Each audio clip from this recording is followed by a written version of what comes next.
Good evening, free enterprise community. Welcome to this playoff race between Dia and Possumorpheus. Tonight, I am joined by Aska424 here in the commentary booth. Aska, welcome. And what do you think of this matchup? I'm, it's going to be a very spicy matchup. I mean, these are two fantastic runners of free enterprise. So, and they have set the bar high for each other. So it's going to be great. Looking at the the fun little objectives that our fantastic restreamer and tracker put in, that's a lot of, well, aside from the sirens, that's a lot of pink. Why is that? Well, that's because this is the pink tail division. I believe Dia got to choose that name, and you can see from her color scheme that there is a very notable reason for that. Just a bit. So, I mean, this should be a very exciting matchup. Dia, of course, is known for her Eddy strats, low-level strategies. Possumorpheus is kind of all-around, kind of solid player, extremely fast, also much newer to the community than Dia, but has quickly risen through the ranks to just be to make a solid name for himself. It's really a case of the seasoned veteran with, or if you will, with Dia, and then kind of like the renegade upstart in the form of Possumorpheus. I mean, like Possum's naming scheme says, Dia is the hero chat needs, but Possum is the villain chat deserves. So we'll see what that means as the seed goes on. But we've already looked at the fun objectives. Now let's look at the actual objectives. We have your standard issue forge that we've seen throughout this tournament. We have music, so completing Cave Magnus, so make sure you get those free end harps ready to go. We also have a potential for Rate the Treasury, so thank you to our restreamer for going the full meme route, and a very quick Antlion cave. So these are some very interesting objectives that are going to take them all over the place. What are your thoughts? That's right. So completing Cave Antlion is going to be free on the Overworld, but all of the other objectives are gated by key items. So our runners are going to have to acquire that harp, acquire the Earth Crystal, or each piece of the Excalibur in order to complete those objectives. So definitely not a free seed tonight, but depending, that harp and that Earth Crystal could show up very early and make this fast. It just depends how things get randomized tonight. Agreed. And with that starting character, I know Dia loves her mage comps. Unfortunately, she is required to bring the everlasting betrayer Cain with her. As you may or may not know, chat and viewers at home, the first character is mandatory in the party because we have permajoin on.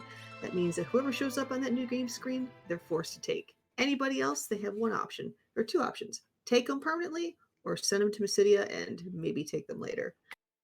Yeah, so if your starting character either you're not comfortable with or they don't fit into the rest of the seed, then it's unfortunately you're stuck with them. And it looks like we are starting with a Sid as our second character, Ashura in the bygone spot, and getting an Hourglass 3. So no clear direction as to where they want to go so far, but that Hourglass 3 could be pretty useful later on. Yeah, do not hate an hourglass early on. I would, of course, prefer a key item to start with, but an hourglass early in these seeds kind of gives you peace of mind if you run into some of the free bosses that don't have that boss bit in a root spot, like a guards at in one of the Feymarch spots, which could be fast and they could hit hard. So an hourglass is going to neutralize that boss right away. I always have bad luck finding Dark Imps in a really punchy spot, so see that Hourglass 3 puts me at ease a little bit. All right, so no divergence here. Both of our runners diving into the watery pass on our flags, on our table flags here in the playoffs.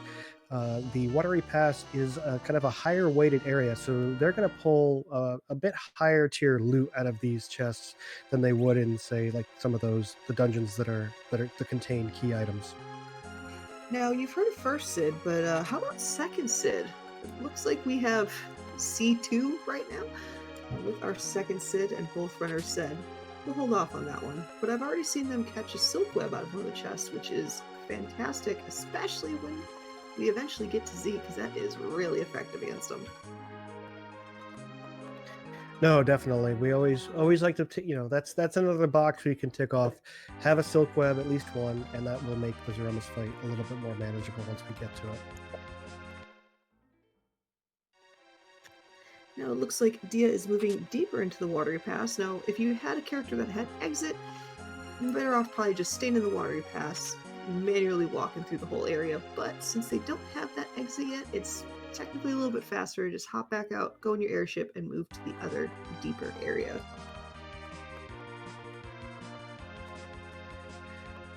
So interesting to note about our two runners tonight. Both of them came to the table stage in a direct advance, and they did not face each other in that table stage, the best of 6 that we just finished up. So this is the first time that Dia and Possumorpheus are facing each other in this tournament. So it's kind of a new challenge for both of them. Yeah, and those direct routes came from the 3-0 victory in the Shiva group for Dia, and then I believe Possumorpheus went 3-0 in the Lakshmi group.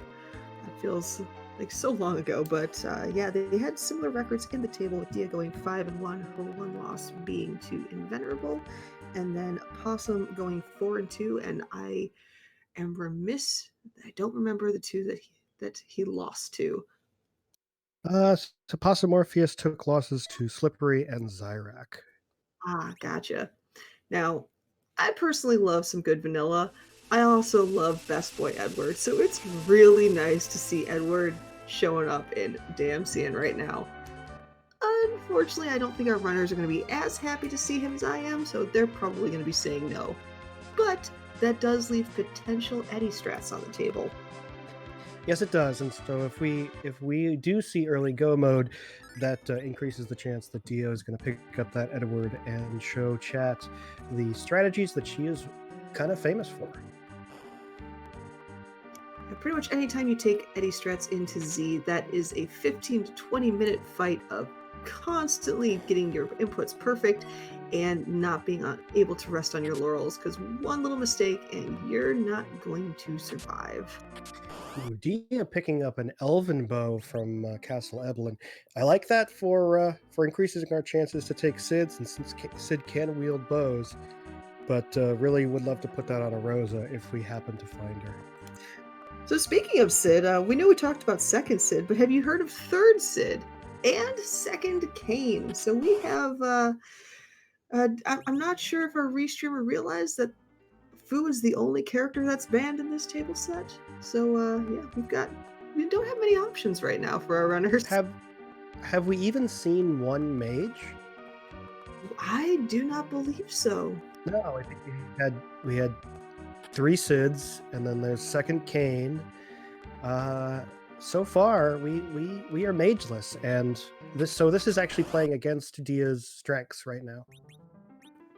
Agreed. She is known for some fantastic mage strats, and honestly, in this table flag set, a full mage party, as long as you can dodge some fairly rude spots for certain bosses, those nukes, those whites reflecting into Z, just destroy that final boss. So this isn't necessarily playing into Dia's strengths right now.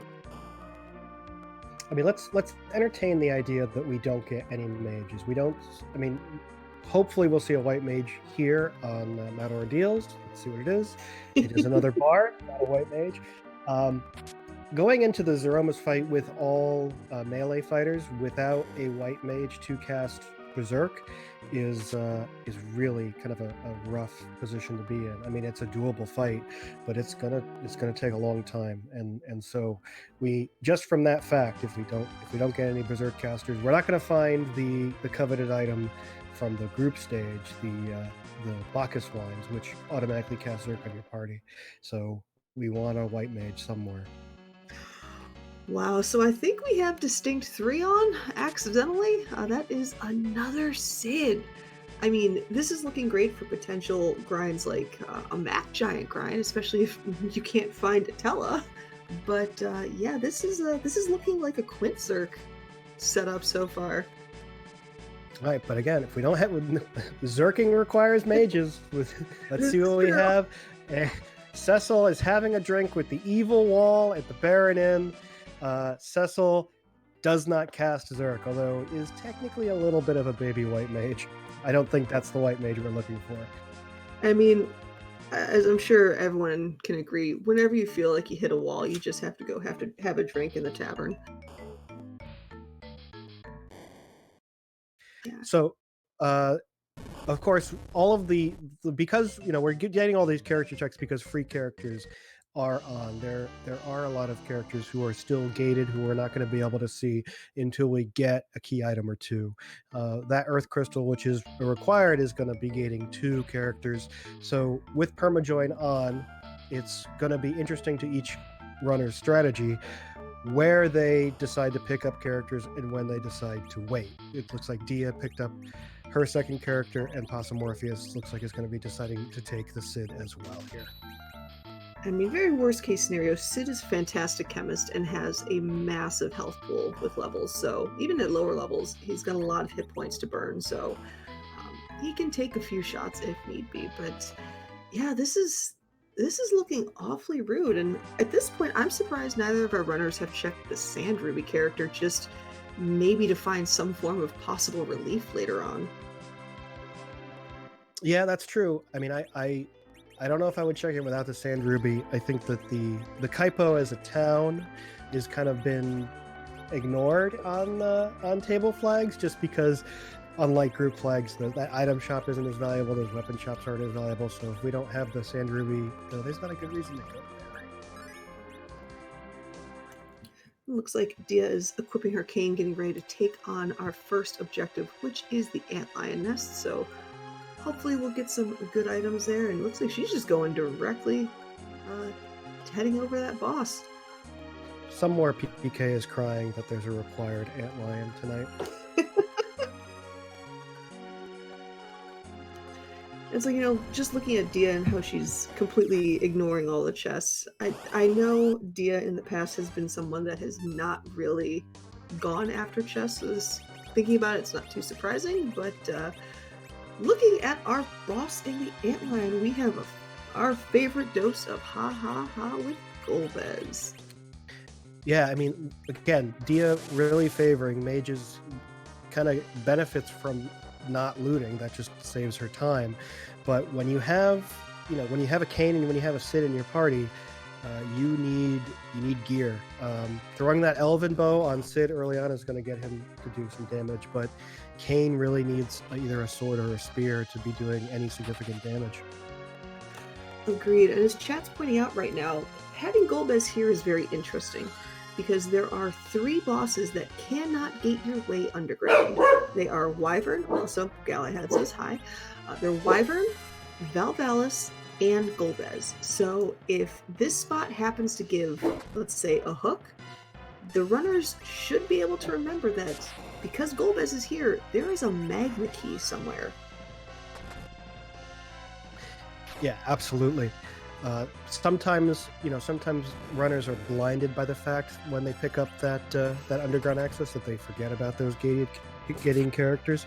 But it is kind of an important fact of the randomizer. You need to remember where your logical consistencies are, and if you can memorize that those 3 bosses don't get you underground and you pull a hook, you know that your easier access to the underground is somewhere hidden away. But instead, it looks like we get a package. Now, normally our runners tend to not check the package unless it's required. However, given this character set and the fact that the package does give another character, Gunn, do you think that they're going to be checking that package right now? Or at least some point? I don't think Dia hesitates to check that package, because it's a couple benefits. It's a gated character, which means it could be an edge, but we haven't seen any mages yet, so it could be our long coveted white mage or our Tella or something that's going to give a little bit of utility. It looks like we got faked out. It looks like Dia is heading to Fabul, probably to start defending the castle. Yeah, I mean, I don't. She's gonna definitely check that package, but with the Cid Sid is a powerful character in these early levels. There's going to be very few bosses that are going to be defending Fabul that are gonna not stand up against that Sid. It of course would be faster with more characters, but she'll be fine.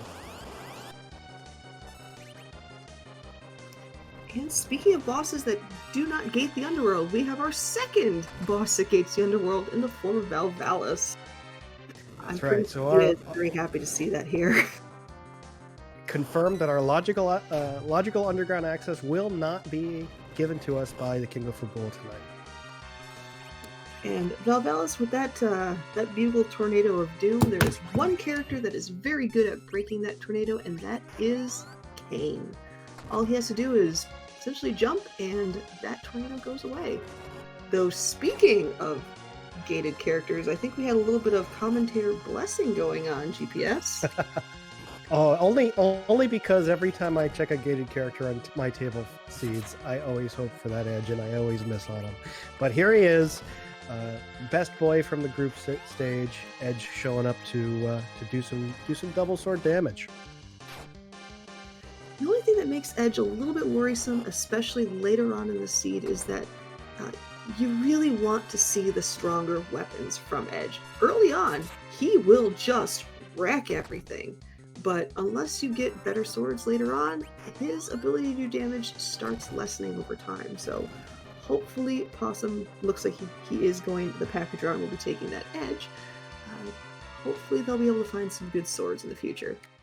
Actually, so their Possumorpheus apparently does have a sword that they pulled from Castle Eblin. Or Dia, chat's saying it's in Castle Eblin. However, it's either Dia checked it and reset out, or Possumorpheus has already picked it up. It looks like Dia is not going to pass on the pass. We have at least Z access, 13 and a half minutes in, with the form of the pass. Still doesn't really matter right now, but it's a good shortcut to Z once she's in go mode. With the pass in play, we could have go mode without a darkness crystal, and a darkness crystal pretty much provides our two fastest grinds, which is the Mac Giant and the D Machine. So very interesting if we get that go mode without finding our darkness. And it looks like Possumorpheus will be dealing with some nighttime dialogue with Dr. Luge in the package check. Yeah, not a boss I would like to see here. I'd like to see something a little scarier, especially since that he's each segment's barely going to have any HP. I think this is a 400 HP spot. It's going to be split 3 ways. It's not going to be a challenge. I'm always a fan of the spicy demist and things like the package check, the top of Zot, all those fun ones that will just vex you if you don't go there. So with 2 of our 4 overworld checks completed, we still have Mount Ordeals and the Barren Inn left. We know that Evil Wall is hiding at the Barren Inn, not a friendly boss, but not an overly rude boss at that spot. I'd say it's probably a little bit more friendly just on account of the lack of HP that you have to deal with, because yes, I know, Galahad, it's a low HP spot. There are definitely much worse areas to find that Evil Wall for sure. But speaking of ordeals, it looks like Dia had already checked it. Oh, I think that was the Edward.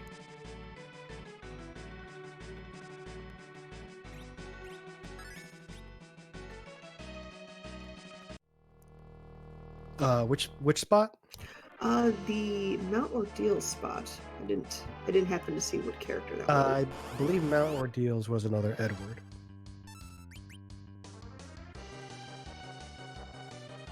I love to see spoony bards, and yeah, I'm probably the other one that one. Dia running into the Baron or the Kaipo guards up here on Mount Ordeals. Not going to be a tough fight in this spot, but again, this is kind of one of our freer bosses in an overworld spot. It's looking like a lot of our rude bosses are going to be shuffled into the higher tier locations. Now, for this spot, would you want to kill the officer first? Looks like Dia will be taking out the soldiers first, or just for the extra XP, or for speed's sake, would you do what Dia did and just take out the soldiers and let the officer run away? It is a speed game, so we want to get through these checks as fast as possible. This spot doesn't have enough XP to justify the extra time, especially since, well, I think Sid can be back row glitched. Arcane is not, so you're probably going to rely on jumping if you really wanted to take out that officer. It would just take too much time. And we have essentially another free fight in the form of Bahamut here. So this is definitely a free deals. Yeah, it's Bahamut's going to count down to cast a Mega Nuke, and one reflected Mega Nuke here is going to take out him, since he's only going to have I think 4,000 or 5,000 HP at this location. Not a problem. Now, GPS, why is it that runners tend to do the running away animation when a boss kind of disintegrates like that? Oh yeah, that's a fun one. It's kind of a quirk of our SNES. Is the more animations you put on the screen, they need to save frames somewhere, just because there's not that much computational cycle. So if your characters start running, the dissolving animation actually speeds up a little bit. And let me just take a note on that so I can remember that the next time I play. And we have our first form of underground access. That is the one they don't like to see, with the hook. So the hook, we still have that Baron in check to do. That still can be a Baron key or a Magma key to get underground. But pulling our hook here means that likely we're going to have to go through Cave Eblin and Upper Bevel to the much more difficult route to get underground. And since most of our key item checks on the overworld are underground, we are going to want to get there as fast as possible. And given our fantastic comps so far, I mean, having the hook does have a few perks. It has a couple gated shops that can have some really good items. It also has another character check, so there might be a little hope for a new character, preferably a mage. Yeah, but at this point, we're going to go mostly a physical attack party. We still want Tella because he facilitates the D-Machine grind. We do want a white mage. Again, Dia could still decide, to do any strats depending on how early go mode comes.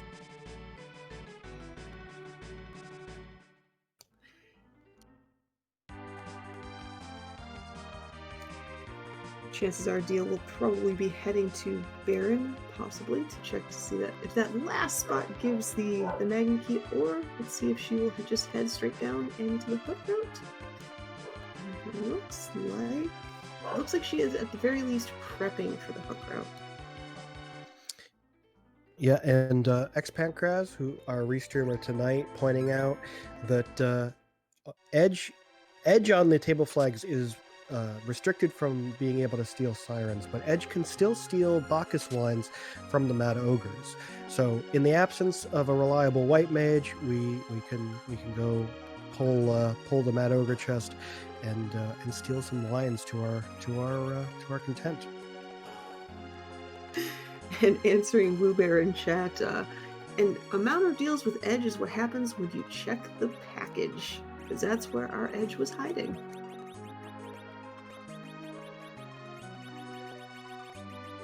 Ooh, an ogre axe here in the Cave Eblin shop. That'd be great to hand to Kane.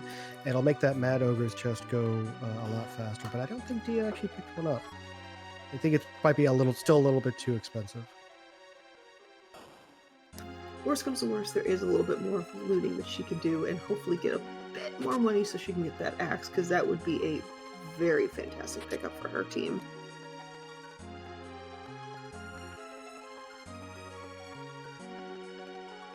Possumorpheus is going to get rewarded with his hook very soon.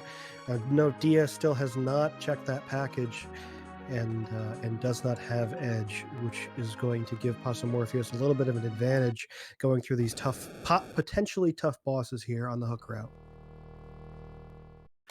And that is a very, very spicy hook route. We have our first white mage in the form of Porum, and we have found the bonus round in the ruby spot with Demist. So this hook route just got a lot more valuable. That's right. No matter where Demist shows up in the seed, once you defeat her, you can go back to the village mist and receive a key item from Rydia's mother. So extremely beneficial to have a Demist in a required slot, so we don't have to go searching for her later if we find ourselves running out of key item checks. Yeah, and immediately Dia took that white mage. I don't blame her, especially given the lack of variance in characters. You see a white mage, you take the white mage. Porum does take a little bit more time to get up to speed as opposed to the Bay of White Mages in the form of Rosa, but she still gets the same spells, has just the same power to be a very useful white mage later on. So I'm not surprised she took her that quickly.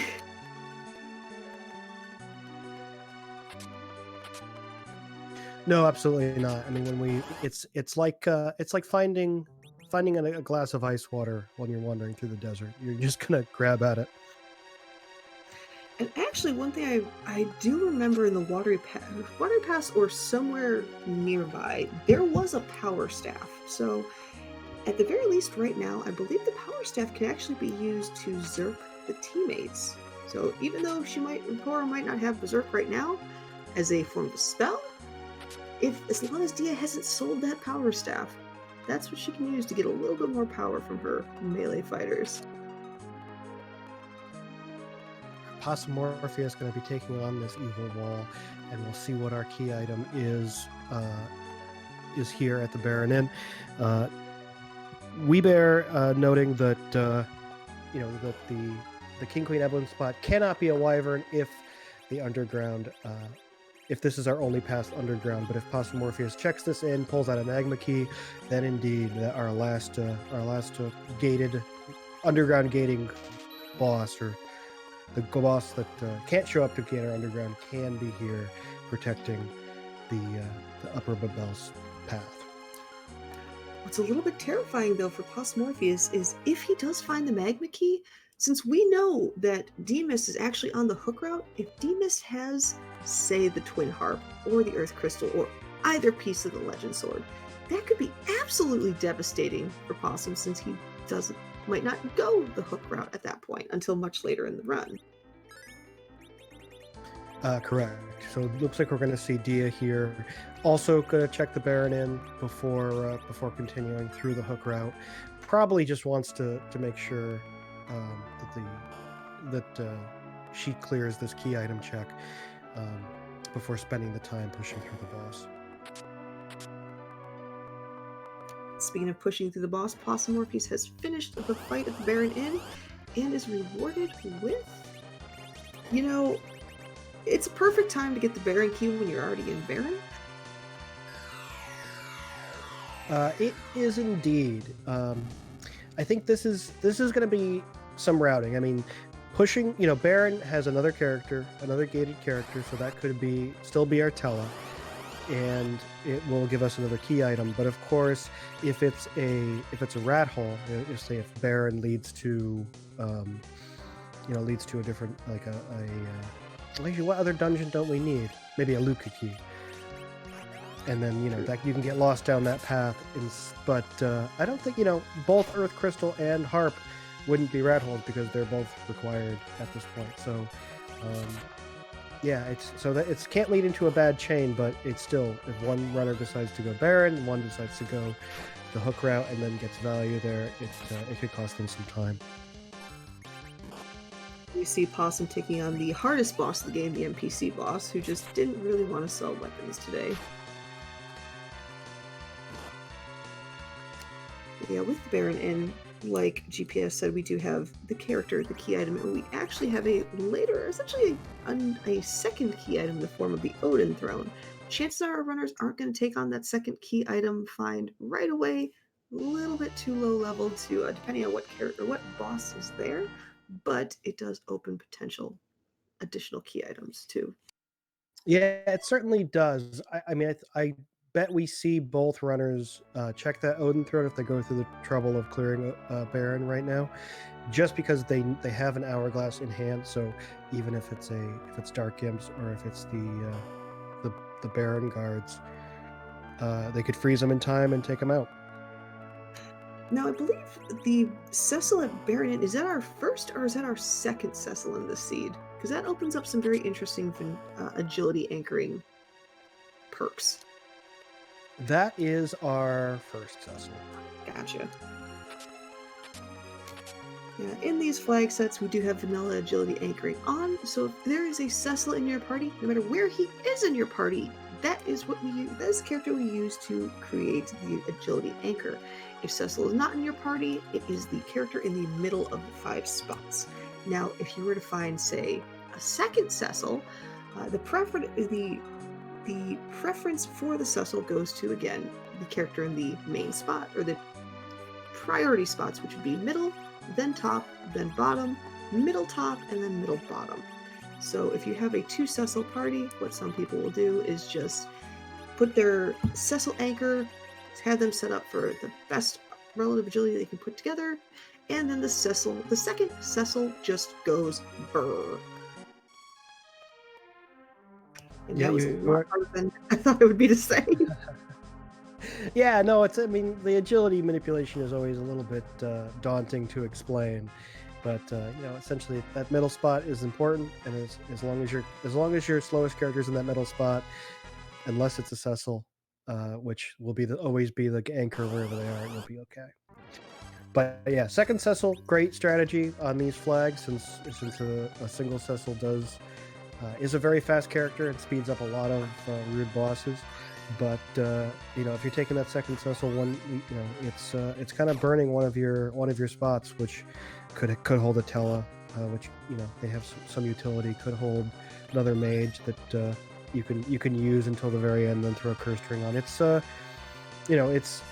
you kill some potential strategies by relying on your Cecil to go burr.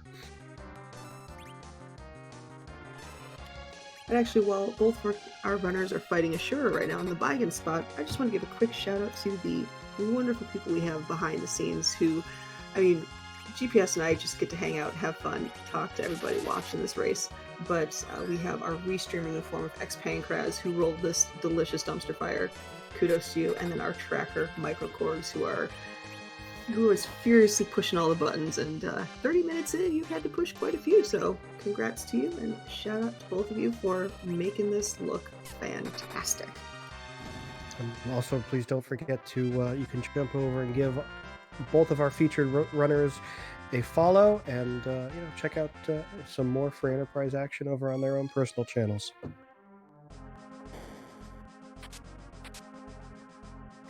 Actually, surprisingly, Dia was able to get through that Ashura fight a bit faster than Possumorpheus. Why do you think that is? It is interesting. I think looks like Diaz was jumping a bit more, which of course will do more damage, but yeah, it is interesting. It also could be just, I did see Dia do some menuing, and just maybe just equip her characters a bit better before. Yeah, okay, so it's Elven Bow. The Cid had an Elven Bow, which has a benefit to mages, and there is our Wyvern. Oh, hi, Wyvern. That is a rude spot right there. Wyvern likes to say hi in the most special kind of way by just throwing a mega nuke at our runners. So if you see that sparkle, you automatically have to assume that Wyvern is going to be there. Otherwise, you will miss your chance to put up a Star Veil. Thankfully, Possum was able to get that Star Veil up and turns a relatively rude spot into Possum will be finding out that character and key item because he got through it. So Dia turning around from here, not wanting to go back through the Wyvern, and I wonder if it's because she now knows that that's not going to be a Magma key. Actually, Pancras just mentioned in chat that Dia couldn't use Star Veils because she doesn't have any right now. She used one on Golbez and one on Bahamut. This kit, or this flag set's kit, can give anywhere from, I believe, 2 to 4 Star Veils, and it looks like it shortchanged our runners today. Yeah, I kind of assumed they had the 3, but yeah, I guess it can roll 2, and that is unfortunate for Dia. Of course, they are a guaranteed item in the overworld, but you have to find them. So Dia, not wanting to go through and look at item shops right now, is going to head down and take on the hook bosses. And talking of second Cecils earlier, we have found our second Cecil in Baron, or the Baron throne room, and the key item is our Pinktail, which with the hook we can turn in that Pinktail. Unfortunately, it's not going to give anything other than a very nice spicy item. Looks like Possum is actually heading to the Mist Cave trying to find that D-Mist, and unfortunately for him, we know where it is. Chat is, of course, cheering that Pinktail is going to be a crystal sword, which will certainly make the Cecils infinitely more valuable here. And unfortunately, we got a water hag in the Mist Cave, and that is another free boss. And it's definitely not one you wanted to see in such an early spot. But on the bright side, to those watching this race, the next time we see a blue robe anywhere in this seed, it's going to be everyone's favorite alt gauntlet. Required alt gauntlet is just the form of spice that I'm looking for here on this high stakes race. I've seen an alt gauntlet on the King Queen Evelyn spot. It is surprisingly rude. So that's kind of what I'm hoping for right now. But Dia's going to show us that boss. Well, she's going to juke us for a quick second. And she's found the Med Over Chest. That's fantastic. Ooh, Possumorpheus turning in that Pinktail, pulling out a Dragoon Spear for that cane. Not a terrible item, and definitely, that's going to give some cane some endgame damage, but probably would have preferred one of those legendary ninja swords to it, since cane does have a couple better weapons that we would prefer to see. And Possum, who has officially exhausted all of their above ground checks, are finally taking the hook route, and they will probably be happy to see that bonus round.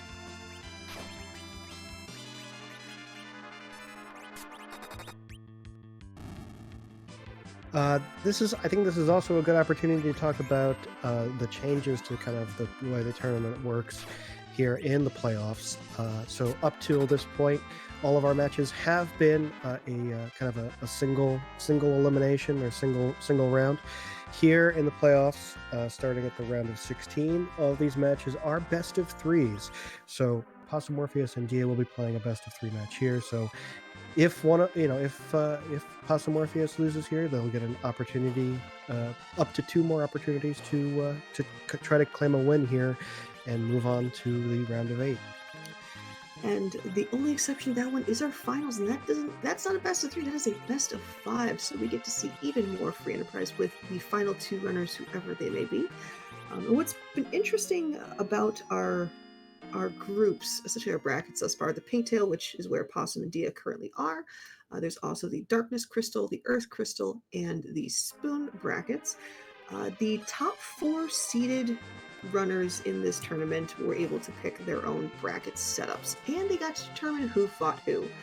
And what ended up happening for all 4 of our top 4, they decided to go big or go home and just threw gauntlets down. So this is going to be no matter which matchup you see, this is going to be a very spicy set of games from everybody. Yeah, and that's one of the things that made this matchup happen. Dia chose an opponent that they had not faced before just because of the challenge presented, and that's just kind of like the fun that these top tier runners like to have. And we see an Odin here in the King Queen Evelyn spot. This is not going to be a slow spot. It's not going to be a kind spot for this Odin, and we're going to see Dia once again change direction here. Yeah, that is, and what we saw Dia try to do was actually try to time the Kane jump with Odin using his instant kill ability. Unfortunately, Kane decided to drop back down to Earth a hair early, thus the reset. So to get to that Demus and to get to Underground, you are going to have to deal with one heck of a rude boss in a rude spot.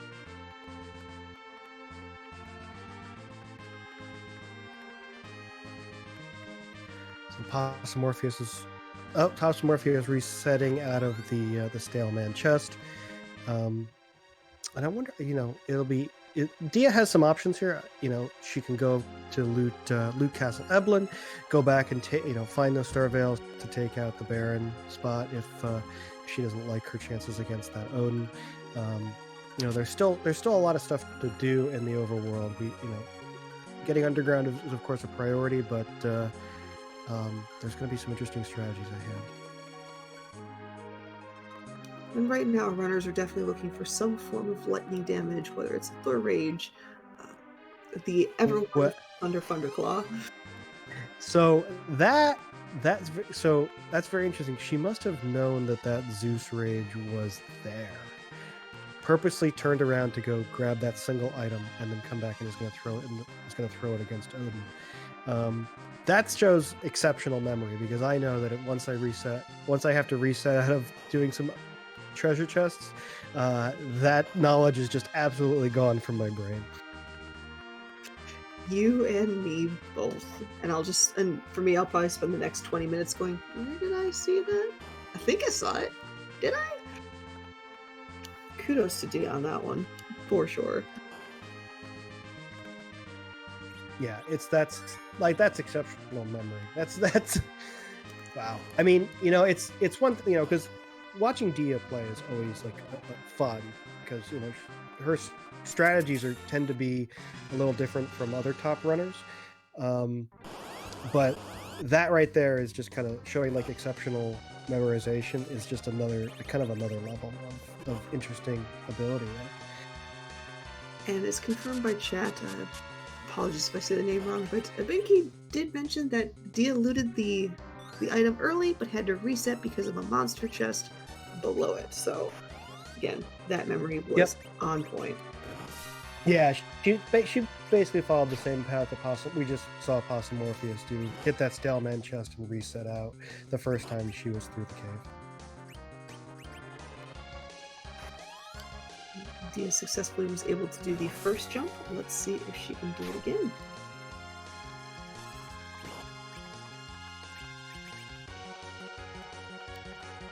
And that's 2 for 2, so that means all she has to do is, as soon as Odin's arm gets lifted, uses the J item, and this fight is done. Whoa, so we saw, wow. So that wasn't just calculating the HP, that was the coveted hitting Odin with Thunder on the third Zensuke. That's some tech that I think I've only seen, at least in the dozens of matches I've watched in this tournament, one other runner do before. Yeah, that was clean to see for sure. Also, though, on Possumorpheus' side, it looks like their check in Eblin Castle did absolutely pay off, because he has found a ninja sword for his ninja. That is one of the best swords he can have in this game.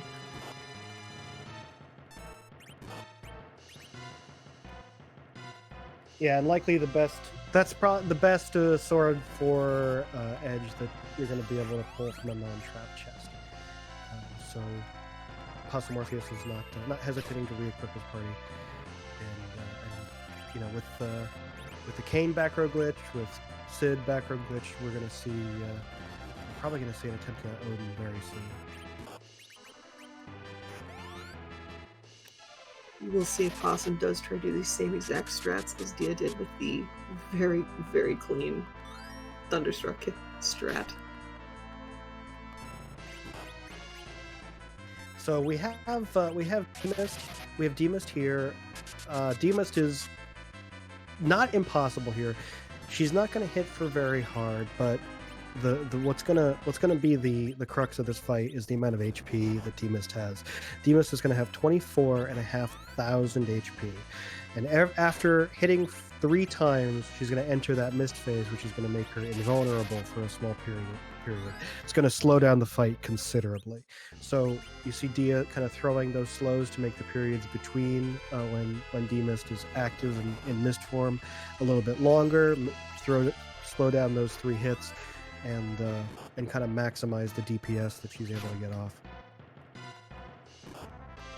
And I always like to put my little fun factoid out there. D-Mist, although looking like a dragon, is not a dragon. Just FYI, because logic. Oscar, I'm going to counter that. Ooh. Because Bahamut looks like a dragon. And is not. Is not a dragon. Well, I mean, Ogopogo looks like spaghetti, and I believe that's a dragon, so, it works. Is Ogopogo a dragon? Ogopogo is not a dragon. You know what? Then Ogopogo is a noodle and a nope rope, and if they find it, I hope the runners fight Ogo. But you know what? A D-Machine? That's a dragon. That is very much dragon. And the King Ryus, I think they're dragons too. Staleman, not a dragon. Staleman is a Garignac. Shout out to the Galaxy Quest fan in attendance. Yeah, Mechalink saying that also the D Lunars are dragons. They do have D in the name, so that's a good giveaway. Doesn't count for D-Mist though. Not at all. That's why D-Mist's name is Derek or some other word that starts with D and not stands for dragon.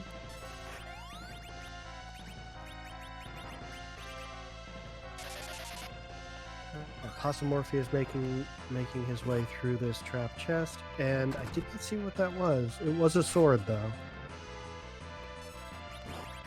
Pancreas speculating it may have been a white spear. Did anyone actually see what that was? I've noticed they've started to talk about some Masamunes, or potentially Masas in Evelyn Castle. So yeah, if that's the case, then Evelyn Castle is definitely paying off for the home team with Edge there. Ah, yes, Moonblaze Wolf is confirming that Edge now has a Masamune, and Possumorpheus got it from the Black Cat and Lamia chest. So yeah, Edge is sitting pretty snug right now. And it was a white spear from the Staleman skeleton. So now Kane has his best weapon. Edge has his best weapon. It's we just need a rune axe for Sid, and I think we're set. Yeah, we can. Porm can use the that power staff they found earlier just to feel like she can melee as well. Yeah, if you want Porm to do some DPS, a power staff is not going to be a bad choice.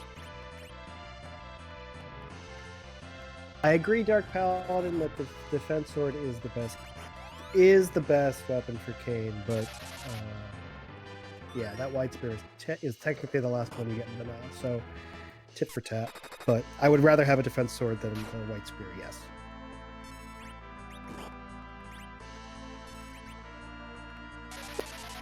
You can see the annoyance of fighting D-Mist in certain areas on Dia's side. I mean, she's been tackling this fight for a while, and in low HP areas, it goes pretty quickly, but that mist phase after 3 physical attacks from D-Mist takes a long time and turns that fight into a bit of a slog. Not CPU levels of slog, but CPU light. And Possumorpheus not taking the opportunity to steal those Bacchus wines from those Mad Ogres, but he will still have another opportunity at the Mad Ogre chest in Upper Eblin. Is that another ninja sword? Oh, that was an Avenger sword. Oh boy. So that is the most spicy Eblin castle I have seen in a long time. So the Avenger is a very interesting sword. It's, when you put it on a character, it automatically gives them Berserk. But its damage is only low 80s. So there's plenty of weapons that have higher damage, but there is a glitch associated with it that if you, say, have Cain with a white spear, and then in your menu switch it to an Avenger, Cain will be berserked and still maintain the stats of the white spear and have that higher attack power. So with that glitch, we can instantly berserk Cain at any point in the seed we want. What's funny, we're getting comments of instead of rate that treasure, we have rate that castle for an 8.5 out of 10. And Microcorgs in chat's also mentioning that maybe T-Wild was locally switched on for the castle. Yeah, I mean the loot that we pulled from Castle Eblin has been better than nearly any of the Troja treasury I've seen on table flags. This is fantastic. And you know what? I actually ran a seed yesterday that I went to the non-trap chest in Castle Eblin, and 2 of the 3 chests in there were a crystal chest piece and a crystal gauntlet. So there was a surprising amount of value in that castle. Yeah, it's the dungeons that contain trap chests have the non-trap chests all have a higher chance to pull tier 6 or 7. So you'll always pull good gear from even those non-trap chests, but the trap chests are going to be the most valuable. And even better was a samurai bow in that one chest before they head into the tower. So that's that Porum. I mean, if she wants to do damage, she's actually got a few options right now, or even Sid with that bow. Yeah, I mean, I don't have the chart up now, which I should try to bring up, but I believe on our current flags, I think it's a 20% chance for tier 6 and a 1% chance for tier 7 in Cave Eblin in the non-trap chests. But I can confirm that in just a moment. You know, at this point, I mean, that joke objective of using or involving pink puffs, I wouldn't be surprised if we saw a pink puff in this run at this point. There are some high vaunted miss. Words are hard and confusing. Yeah. Hey, we can get some adamant. We can get some adamant armors from those pink puffs if we really wanted to. And just adding even more craziness, Possumorpheus just found a boomerang. So now not only does Edge have a ninja sword, a Masamune, but Edge is now back row glitched. Wow, that is huge. This is it's, I mean, in terms of like a melee party, we're in kind of like dream territory now, like a dream team, and we don't have to deal with vanilla agility because Cecil is not even involved here.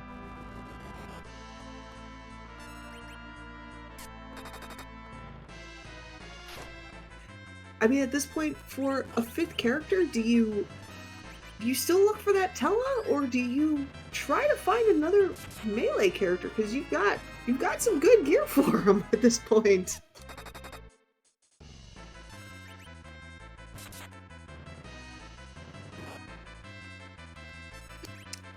I mean, with what Possumorpheus has on his characters, he's ready for Zeromas. I mean, he just needs levels.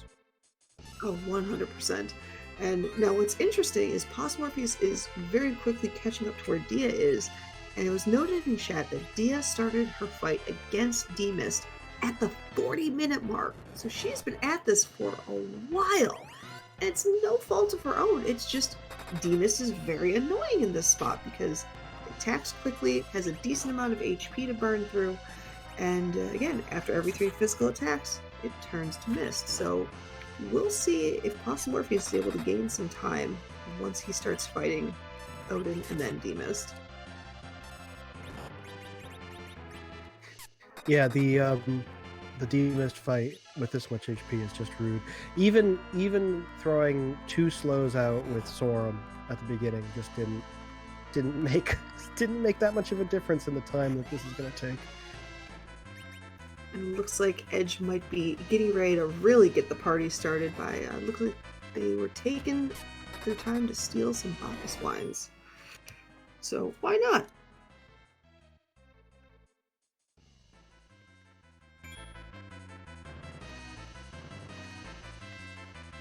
There we go. Dia finally threw old Derek, and is the first of our runners here to gain access to the underground. Ooh, Possumorpheus just pulled a strength ring. Wow.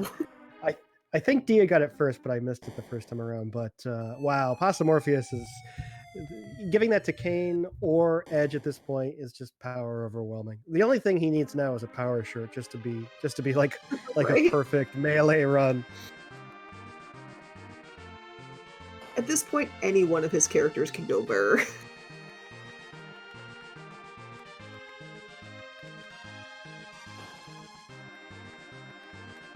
But so, right now Dia is ahead in terms of the race, but Possumorpheus with that power overwhelming is probably going to be through these fights a little bit faster. Remember, that took the demist alone took Dia about 10-11 minutes, so I'll be curious to see how quickly or slowly Possumorpheus gets through that same fight with just a stacked set of characters right now. Yeah, it's gonna come down to how quickly we get into go mode. I think that if this drags out, if we are at an hour 20 and we're still going, I think Possumorpheus probably has the advantage because of all that gear. If we get go mode in the next 10 minutes, then Dia is going to have the advantage just because of her experience with those Edward strats. Yeah, that is a very good point. So that's the next key items that we're going to be seeing are going to be pretty important. And lo and behold, our first key item check of the underground is a summon of printed money value since we don't have Iridia.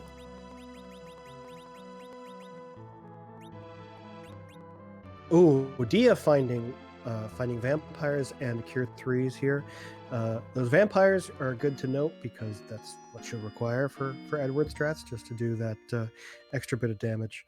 But selling a couple items, but not deciding to buy anything yet. So I think still defining how she's going to approach Threemus here.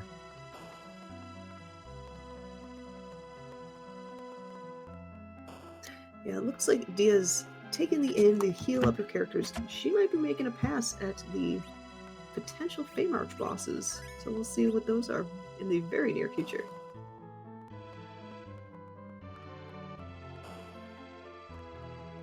And as chat pointing out, there was so much power overwhelming against Odin. Odin couldn't even lift his arm. Yeah, just a completely different approach to that fight, just based on that gear. Dia had to use that kind of cheeky strat with the Zeus Rage. Possumorpheus just went per. Just got right through it. And looking at our Fey March bosses, we have the Dark Elf in the Leviathan spot, and then the Mom Bomb in the Ashura spot. So that is a nope out of 10% for Dia, and immediately heads to potential keyless tower play. Oh, okay. So that Kane just jumped for 1,600 damage against Derek here. That is probably 3 times as much as Dia was putting out with the same strategy. So that alone. So I think the chat started this fight at 53:45. Okay, so Pancreas clarifying. So I'm doing about 900 damage. So almost double, not triple. But I bet Possumorpheus' fight probably takes half as long or less than Dia's. I would definitely agree on that one.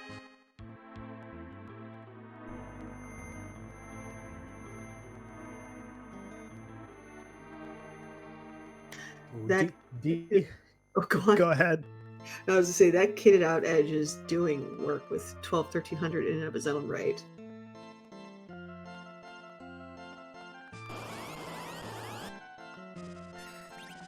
So we have Dia. Dia is running up to do keyless tower, finding a free boss here, King Queen Evelyn. Really, all Dia has to do here is wait, and then she'll be rewarded with a key item. Of course, that going down the hook route, you can peek this boss as you head down Upper Babel.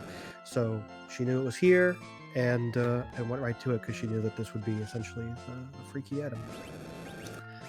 What's a little scary though is we've seen the officers or the typo guards, I believe. We've seen King Queen Evelyn here. We've seen Water Hag. We've seen Bahamut.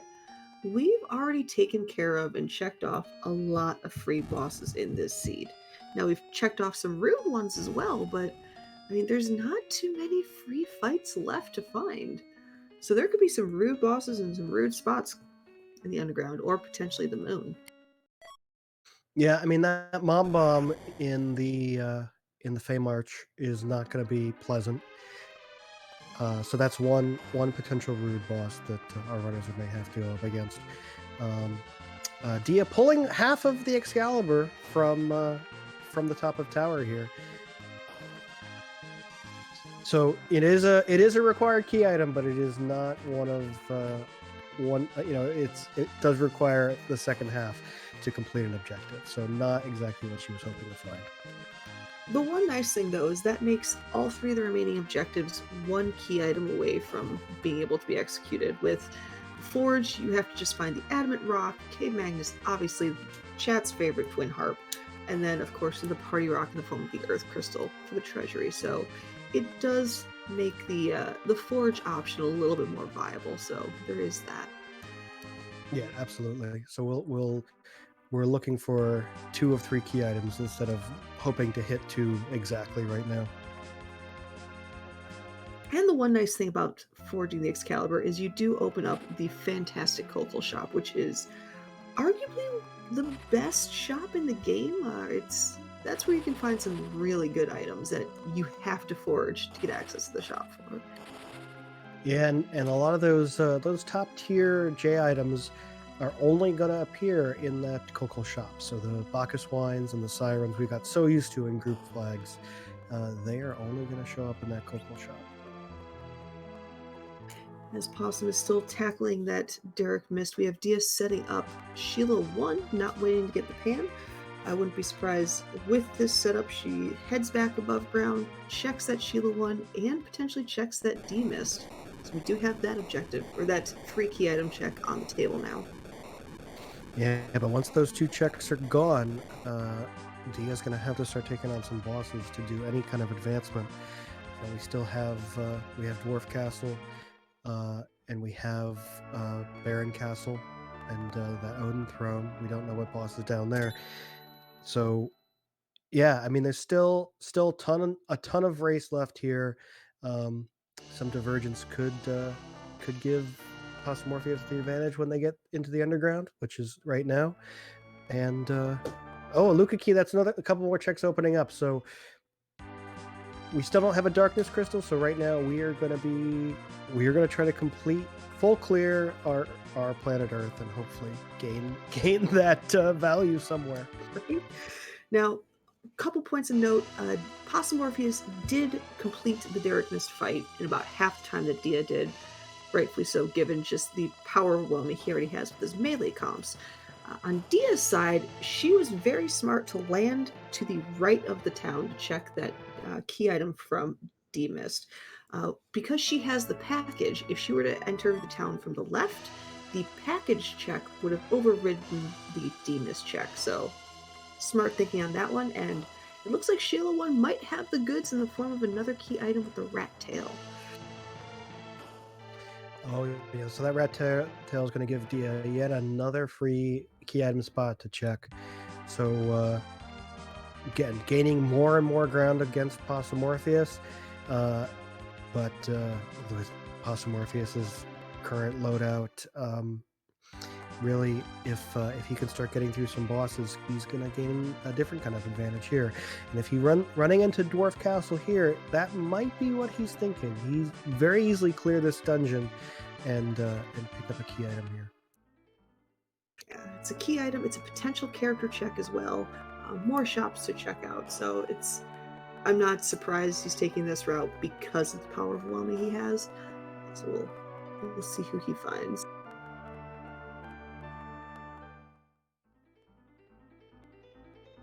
And as chat's pointing out, hopefully Possum does remember the Baron basement, the Odin spot. I think at this point, with the sheer power he has on his characters, he might be able to take that on pretty readily. Ooh, do you see that Gundam? The entire seed is now available to Dia, should she choose to take advantage of it. The Mac Giant grind is, of course, also available to Dia, and another character check up in that Lunar Dias. So we have a couple more opportunities to nab Atella and do a D machine, but those opportunities are running out.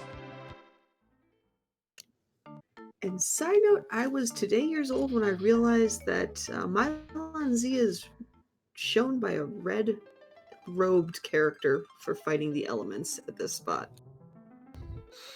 Yes, he is. There's only a couple opportunities you get to see the red-robed sprite for Mylon, and I think this is the one, and there may be one other one, maybe the waterfall. Maybe the actual elements fight too? Is that one? Yeah, and the actual elements fight. Pancras is pointing out. Yep. Yeah, so I don't know if Possumorpheus is one that does this, but some people tend to fade Sheila until they have the pan key item. Because by getting the pan, you can thwack Yang with it while he's sleeping in bed, get a potential key item from that spot, and then go and do 2 key item checks with Sheila. Now, clearly, since we know Sheila 1 has the goods of the Darkness Crystal, fading that for the longer Possumorpheus does not go on that check, the more dangerous that makes Dia. That being said, Possumorpheus has found our first Black Mage with Quack Kid and Palom. If if this was any other spot, having that cane with the Avenger could have really been bad for Possumorpheus, since fight command does trigger the D Lunar's dreaded virus script, which kind of really devastates parties at any level with that D Lunar in any spot. And but this spot only has 3,000 HP, so it's not a problem. And we have not one edge, but we have 2 edges in this seed. We have a Moon Ninja, and Dia has taken edge. Unfortunately for her, she has not gone into Evelyn Castle, so she hasn't seen just how stacked she can make that ninja. That's right, and she doesn't realize that there is a second ninja also available. So I don't think you take a second edge here, even if you have the opportunity, just because it's hard enough to get one edge kitted out on these flags. Getting 2 would be a stretch. And for Possumorpheus, he has showed that the dwarf castle was not as valuable as he was hoping for. It was just a dragon whip, so a bit of a dead end. So hopefully Possum will be checking, or at least setting up that Sheila 1 check in the future. Chat is clarifying for us that Dia did do all of the non-trap chests in Castle Evelyn, so she has a ninja sword. Doesn't have the Murasame though, so that edge is still going to be valuable for her.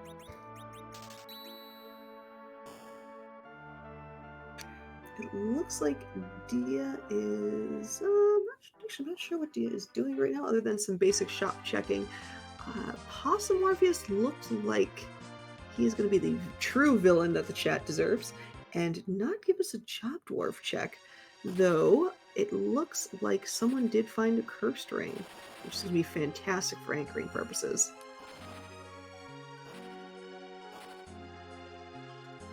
Running out of options, Dia is going to be doing a Dwarf Castle. Unfortunately, this is just going to be a time sink for her because we know that there's no value here. Possumorpheus kind of playing catch up, doing all these free spots that Dia has already covered, and we will hopefully get we'll get a look at maybe the Luca Cave, or we'll see which of our first runners decides to take on maybe some of those moon spots. And it'll be interesting to see if Dia, who is known to love mages in her party, if she takes that Palom. A Black Mage here is I'd call a bit of a comfort pick for her, but given her current setup, is she willing to commit to the hybrid strats, or is she going to potentially hold out for something else? Yeah, the only problem, of course, is that taking the black mage here commits Dia to either a door grind or a Mac Giant grind, and closes the door on that D machine grind.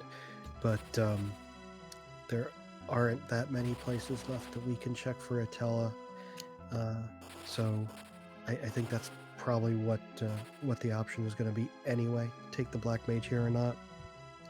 Agreed. And I mean, if they were to happen to find an earth crystal in the very near future, that would be fantastic because it is the 2 character checks, but at the same time, I think you're right. I wouldn't be surprised if she took on that Palom, but it looked like Dia actually reset out of the elements fight and is leaving. That's interesting.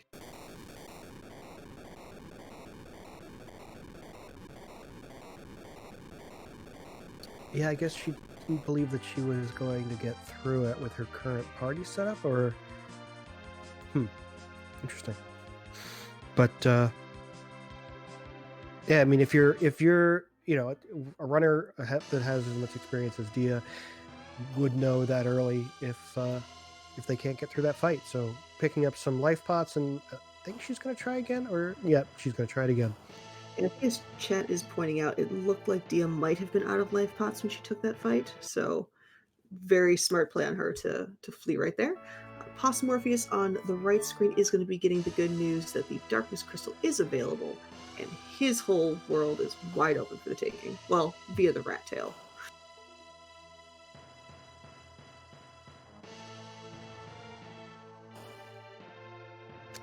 Ooh, and since Possumorpheus does have that pink tail, if this would be the perfect time for him to go drop that off, get the darkness crystal, and we get to find out what that pink tail has in store for his party.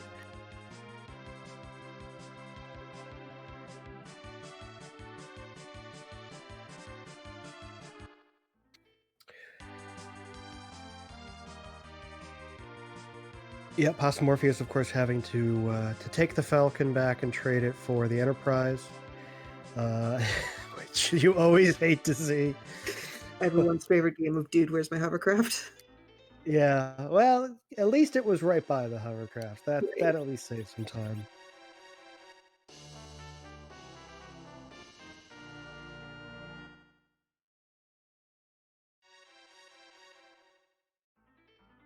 All right, and Possumorpheus, seeing that he has moon access, and that Mac Giant grind is now available to him, I think that I think Possumorpheus here with his setup is much more likely right now to grab that Palom and head up and take on those Mac Giants.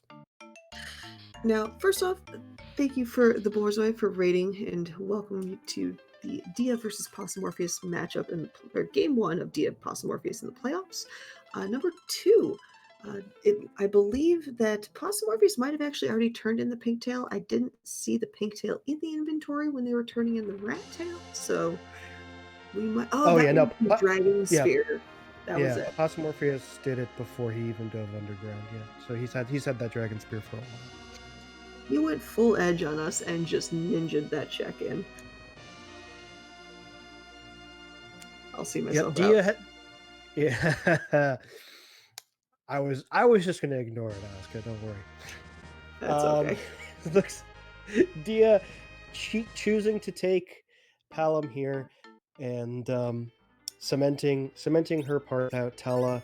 Possumorpheus, I believe, is going to make the same decision, but maybe he hasn't done the check on the Lunar dais yet, so of course he's going to do that before making his final party decisions.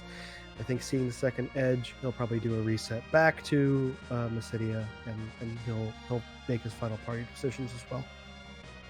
Now, given the fact that there is a character cutscene, is it worth it to reset out of that cutscene just to save time now? Or is it worth it to keep that cutscene thinking you might have to go back to the moon later to fight bosses? Well, you might you might not have to go back to the moon right now. That's still a possibility. It looks like our Hummingway shop was Rydia out of 10, but we had two summons and some life pots and not much else.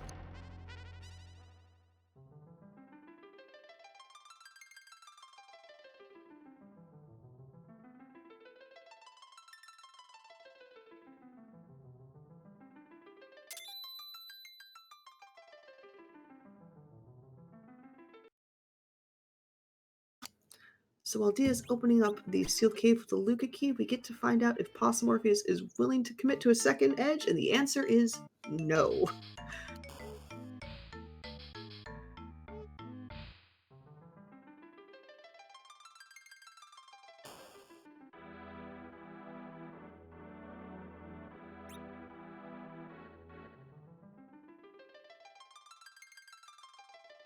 Right. However, it looks like Possumorpheus has decided to go full on melee with a second cane. That's a pretty good options, especially because we've got some nice spears for Kane's arsenal. So yeah, we'll see which one is superior this time, a hybrid strat or a just everyone go burr strat. Well, it's a good thing with that Avenger sword. With the with the Avenger, you can play kind of like a trade-off. So, say you have your one cane with the white spear, you swap Avenger onto him to give him that white spear damage, but now he's zerked, and then you put that white spear on your second cane and zerk him, and then you have two white speared canes doing that damage. And trolling seed is trolling. We have a beautiful little magma key in the sealed cave. Well, that's gone.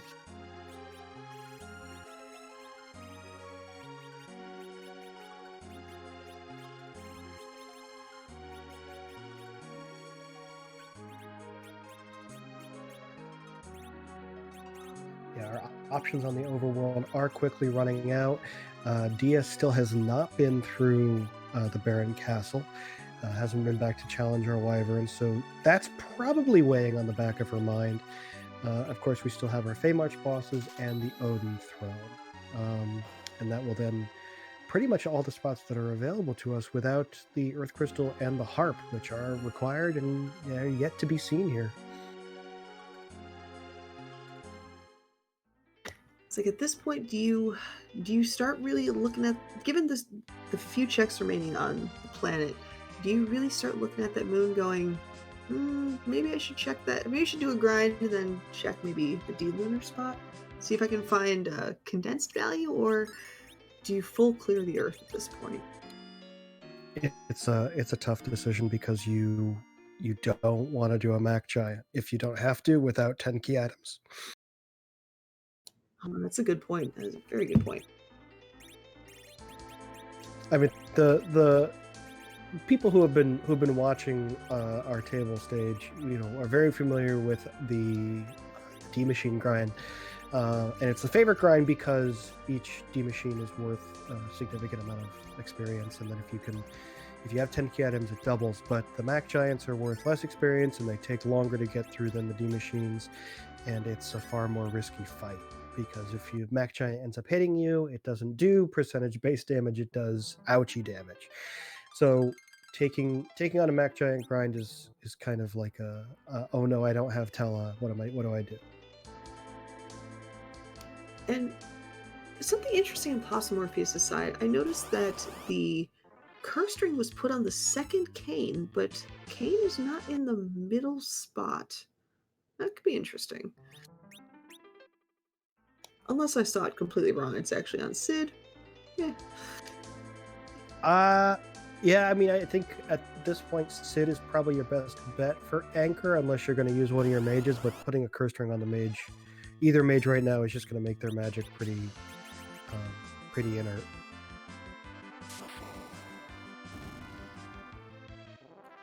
It looks like this is a fight Possumorpheus is willing to take for his grind, so we'll see. I'm not sure how many steps it is, so we'll find out if he can just go and deal with the Mac Giants or if he has to take a couple more encounters.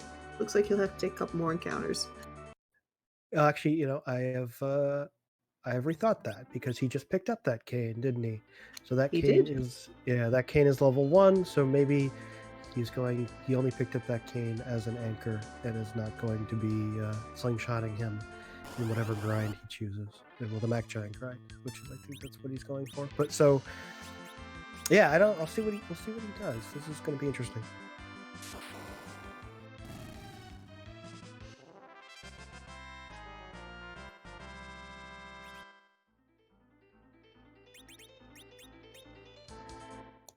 And it looks like Dia's going to have enough time to throw out at least one Star Veil. Yep, and Dia has pulled off a Star Veil, so this Wyvern fight has turned into a freebie.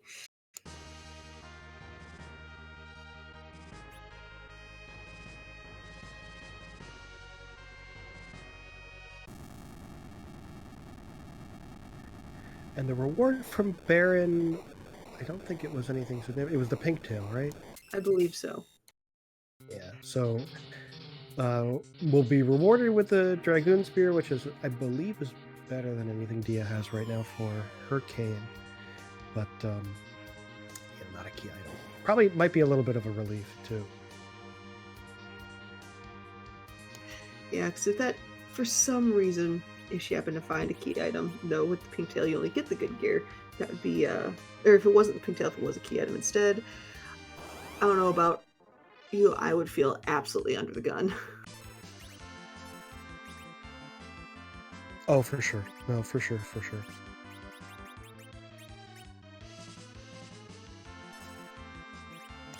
So, unfortunately, putting that curse ring on Kane to potentially set up this grind, Kane is still not in the center spot. And as mentioned earlier, if you don't have a Cecil in your party, the agility is based off the central character, which is that Sid, not Kane. Yeah, correct. However, I don't think he's going to be too concerned with the agility right now. That Sid is still in around mid-20s level wise, so not a high agility.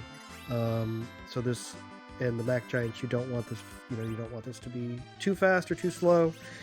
So it's not a problem here, but I think when this fight is over, that Kane's getting swapped to the middle position. So Dia has found some rather rude news.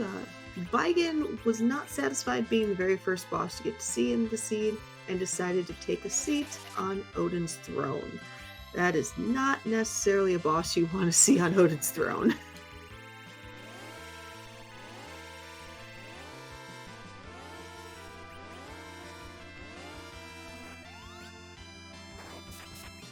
Yeah, that's a little unfortunate. I mean, you really want Quake to do that effectively, but you're going to want a Quake caster who's probably going to be at least in their 40s in order to really do some damage, or maybe with a Stardust rod. Agreed. And I'm curious as to where Dia's going to go. It looks like she is going underground. There are a few checks available to her that just happen to be in the Fey March. That's exactly where she's going, so we'll see if she's willing to take on either the Dark Elf or the Mom Bomb.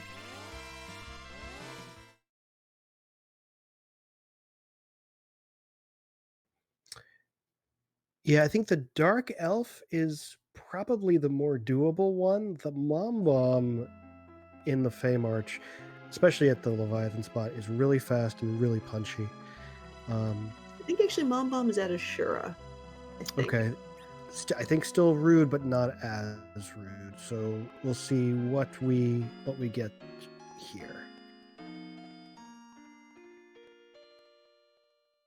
Now, given if it is at the Ashura spot, and Ashura tends to be super fast, would that make Mom Bomb's explosions or the detonates or explodes after you aren't able to, if you aren't able to kill off those 6 individual bombs, does that make that happen faster?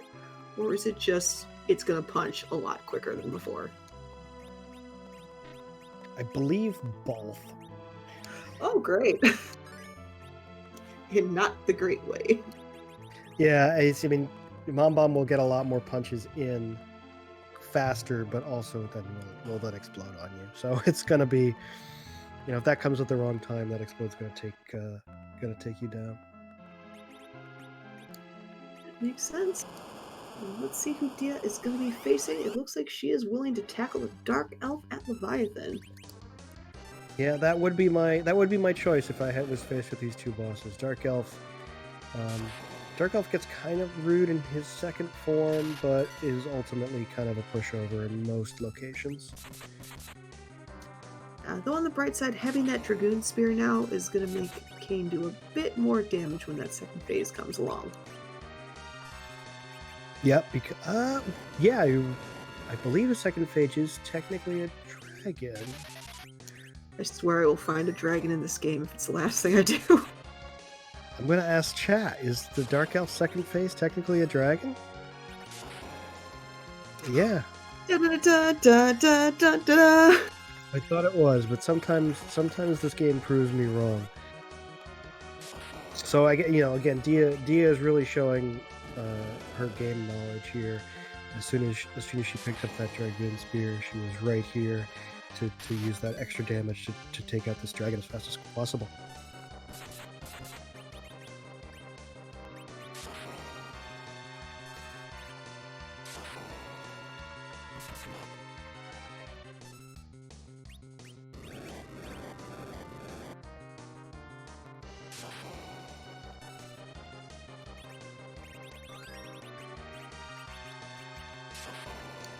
Now, we see Porum in a really cute Piggy cosplay. So when you're in Piggy, does that prevent you from using spells, or is that not? I know there's Piggy and Minnie, and I always tend to confuse the two as to what you can or can't do with them. Oh, I always tend to confuse the two as well. I believe you're more restricted. You're certainly more restricted in Minnie, but with Piggy, you can at least unpiggy yourself. And thankfully, the Dark Elf before me changed, or it changed, did use Whisper on Porum again, so, well, the boss did us a solid and unpiggy the Piggy character. So thanks, Dark Elf.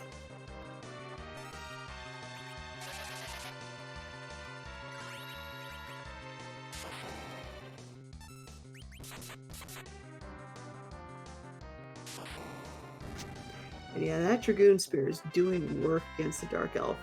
Edge's 700 HP or damage versus Kane's 4 5, almost 6,000 right there.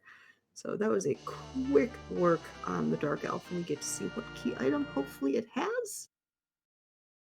Not a key item. Not one at all. That is a womp womp %.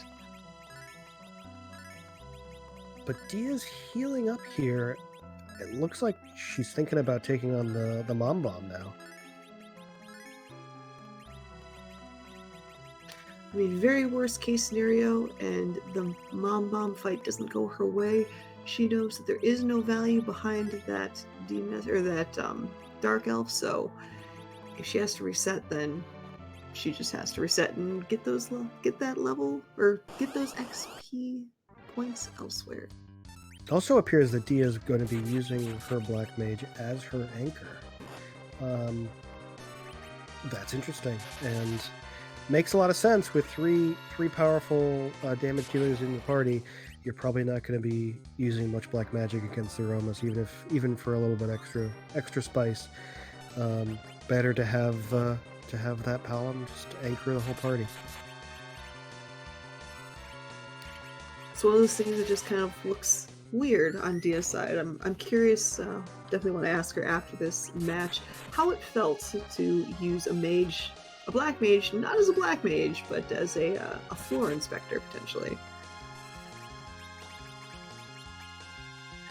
And answering Euphoricon in chat, the Magma key was actually behind the Luca key, so it was in the sealed cave. So the Magma key was in fact found, and it was found underground. So I think someone from the previous race already dropped it down the well. Yeah, that's one explanation I'll accept.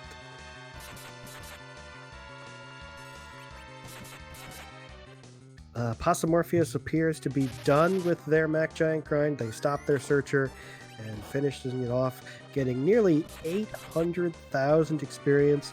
Neither the Cain nor the Cid going down. So what Possumorpheus' anchoring situation is going to be is probably the Cid still, with a cursed ring on, and to be a chemist. So now you get the benefit of having a slow anchor with high HP to take those big bangs during Zeromas. And we saw that Porum get her cure for, so she is pretty much set to go to act as pure healer for the team. Possumorpheus is heading back to the moon, so they're gonna take a guess to see if they can find value on the moon. Meanwhile, Dia has very quickly got through Mom Bomb, and she is rewarded with the defense sword. That's right. Cain's best. Cain's best weapon, although on not in story best weapon. There's no defense altar, but it is technically better before Cain gets to level 70 something.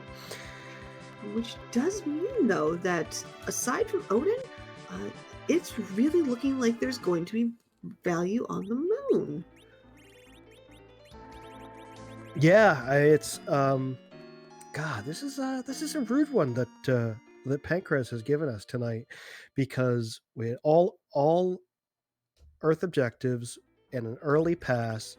Like, I think I said earlier that we can see Go mode without even a darkness crystal, but the seed is pulling us towards the moon, and at the very least, even if Dia finds one of our 3 required key items in the Baron Throne spot here, you're still going to have to go to the moon to get into Go mode. Agreed, and she hasn't done her grind yet, so there's I'd say, unless she just starts galaxy braining some of these checks, this might be Possumorpheus might have taken over the driver's seat on this seed. Yeah, I wonder if Dia's taking on some of these higher experience bosses and gaining her party a bunch of experience. I wonder if maybe Dia doesn't do a grind, just kind of runs to the moon and uses the moon bosses to get her party to Zeromus levels. That is actually a very, very good point. I mean, you can get some crazy XP, and especially she is at 1, 2, 3, 4, 5, 6, 7, 8. She's almost at the 10 key item mark, so those XP totals will just double once she goes and gets those 2 key items.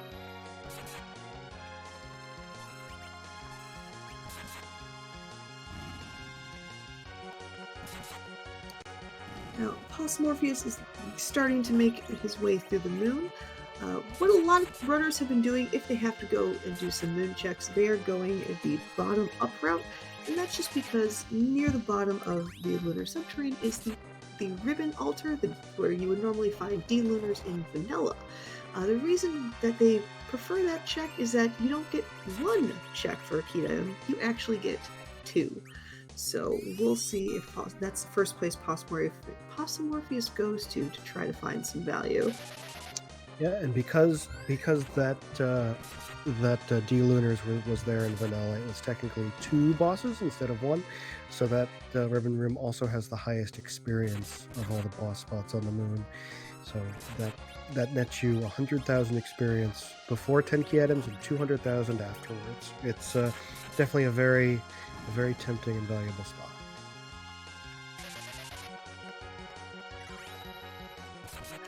Chad, our wonderful researcher of X Pancrase, has pointed out, Possumorpheus has done something that a lot of people tend to do, and that's actually forget to turn in D-Mist, which here hasn't really mattered much yet, because it was the Legend Sword, but if he finds the Adamant Rock, that could be devastating. That is true. It could be bad for him in another way. If he suddenly gets halfway through the moon and suddenly realizes that he skipped the D-Mist check, he may be tempted to run and do it, but knowing, if at that point Dia still has not finished, may also assume that Dia did the D-Mist check and it didn't net a key item. So Could be some metagaming there as well. If it just and it's a free fight at the Ribbon Room. It's a free fight, and I actually was mistaken. Demas did not have the Legend Sword. Demas had the Luca key. Top of Tower was the Legend Sword, which he has also faded. That is correct. Yeah, Luca key ended up being a womp womp. So we're not going. We're not gonna. Possumorpheus is not going to worry about it again unless he realizes that he forgot it and wants to double back and then do it, which could send him in a little bit of a rat hole. And unfortunately for Dia, she was able to complete the Odin throne room check, and it was just a set of Artemis arrows. So we are going to find value of some kind on the moon. And some divergence here. Possumorpheus kind of getting strong-armed by those Baron guards. I wonder, does Possumorpheus still have our starting hourglass? That would be useful here. I don't know if they've used it. We will find out potentially shortly. I certainly don't recall them use... he did use the hourglass in order to kill the Searcher in his Mac Giant grind, which... that's a good use of it, but I bet he wishes he still had it here. Yeah, hindsight is kind of painful right there. Ooh, Dia quickly checking the boss here. I did not see who it was, but she's hesitating.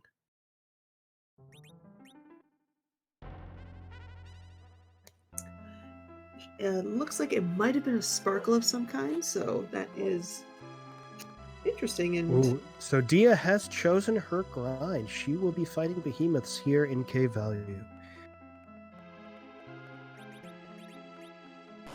But that first encounter was a random encounter of red giants, and it's resetting out. But now we have our behemoths. So so Dia's going to get all her experience from some of the most fearsome bosses in Final Fantasy IV. So I've never done a behemoth grind before. Is it just a very high XP enemy, or like what makes behemoths like a viable option? What makes behemoths a viable option is that you know exactly how to get the encounter. It is a high XP spot, and they you can control the flow of the battle because behemoths only hit back when you attack. So you can pretty easily get blink on your party, and then start throwing damage once blink is up.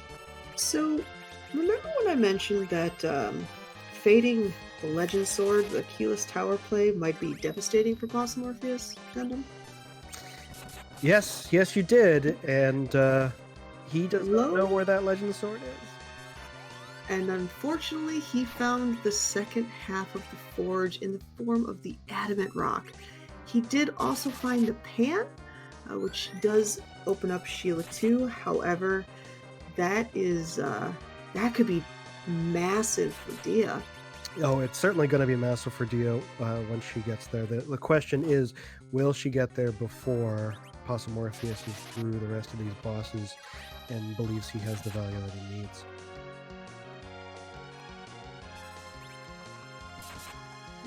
So seeing Octomam here, or just anywhere, can be a little annoying. Because Octomam starts off really, really, really fast. And the easiest way to start slow it down is just start doing damage.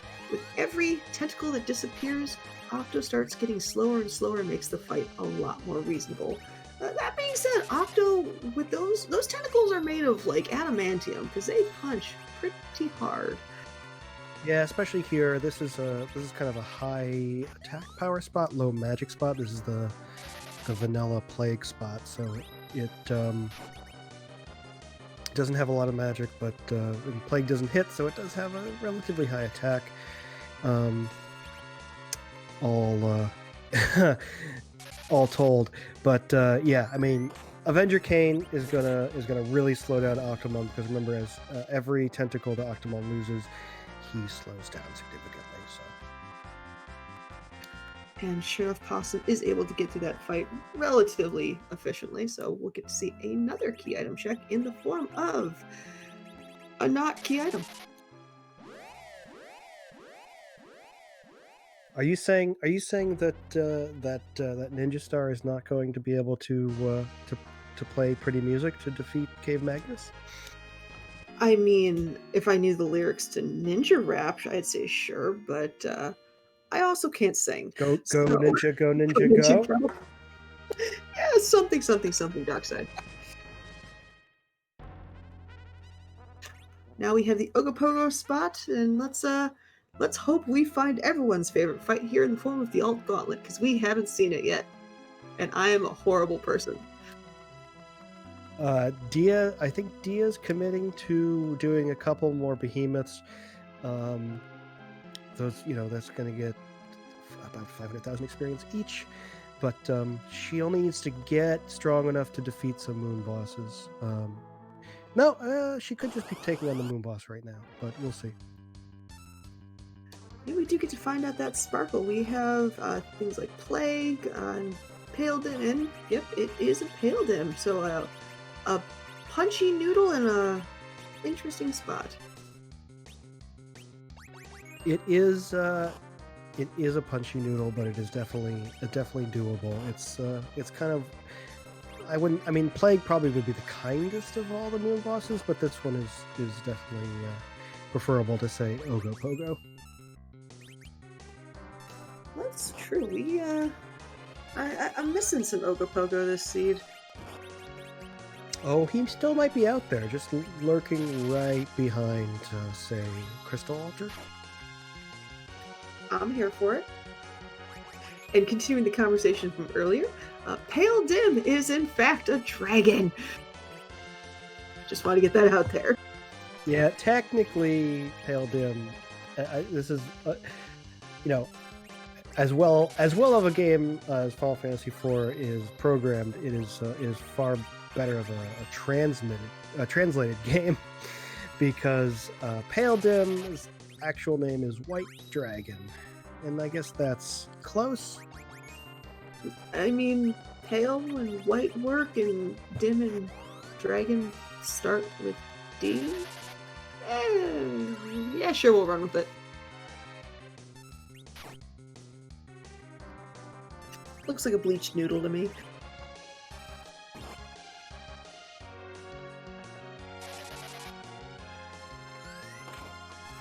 Unfortunately, it was not the Alt Gauntlet in the Ogopogo spot. It was Mylon and Friends. Possumorpheus was able to clear that, and we have a glass helm, so not much of value. It's really starting to look like Dia might actually hit something on this cave value spot.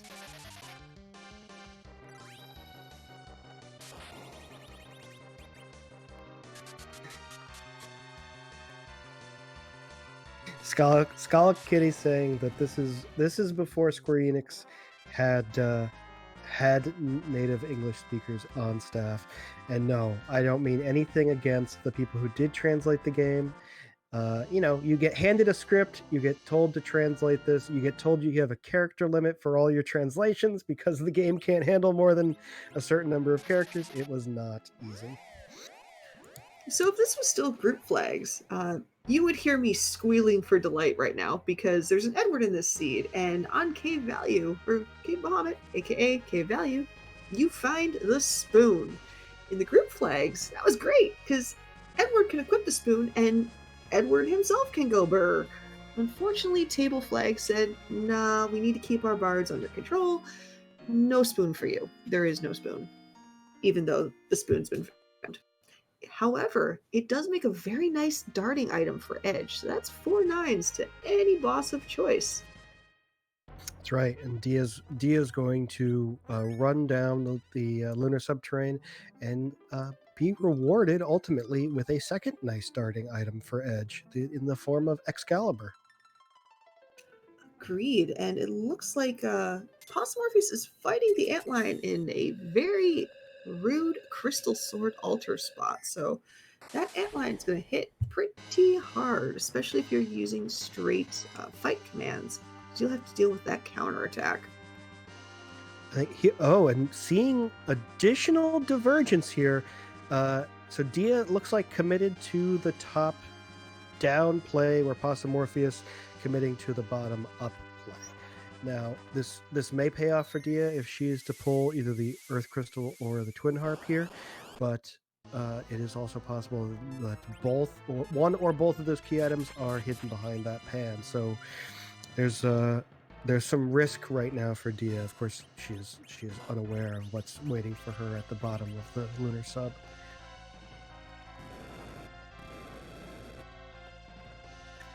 And Possumorpheus has struck green, if you will. He has found the Earth Crystal and now has access to the Troja treasury. Now, what's interesting is we are technically in no mode. We know where the second half of the forge is. We have another objective on the table. All Possumorpheus would have to do is a keyless tower play and would technically then be in go mode.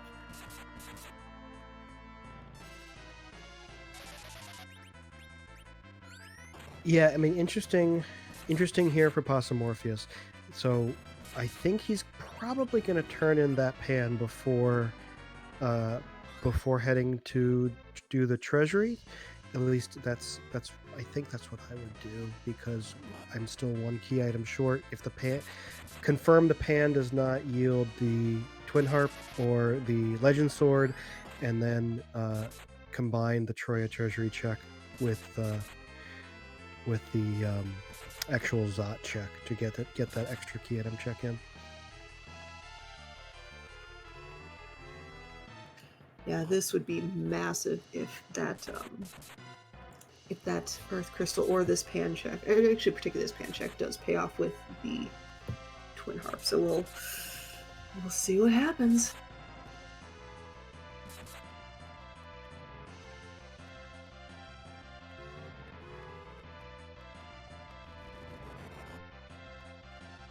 And here we go. We're hitting edge over the head with the pan, and our Sylph is going to reward us with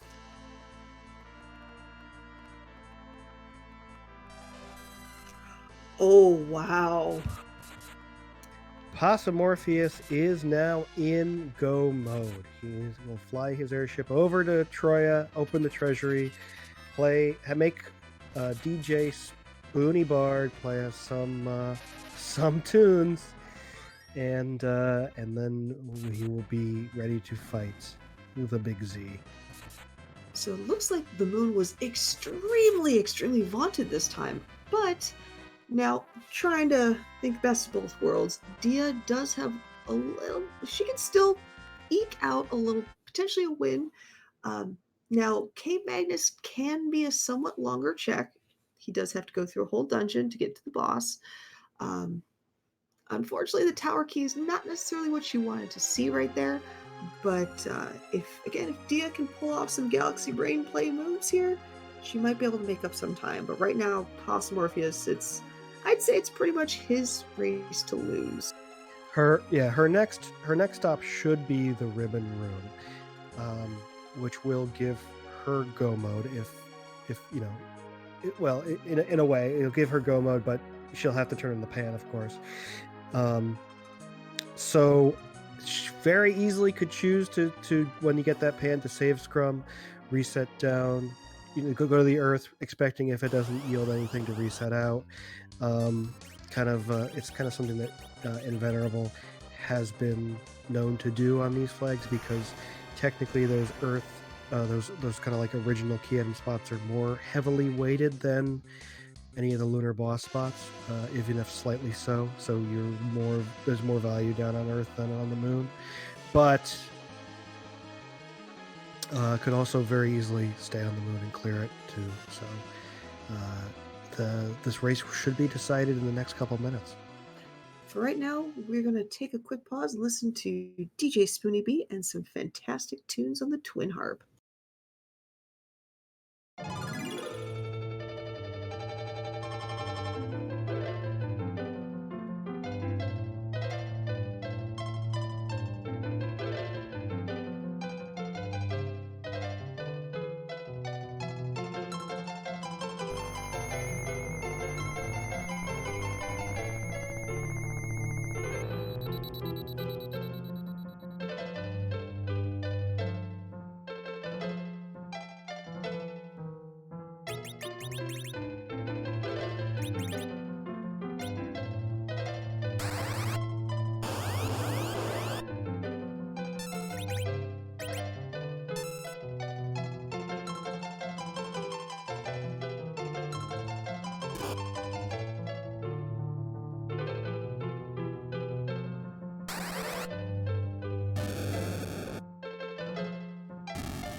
it seems my hope for a rude alt gauntlet has made its appearance. If you want to get Cave Magnus completed, you gotta fight the alt gauntlet.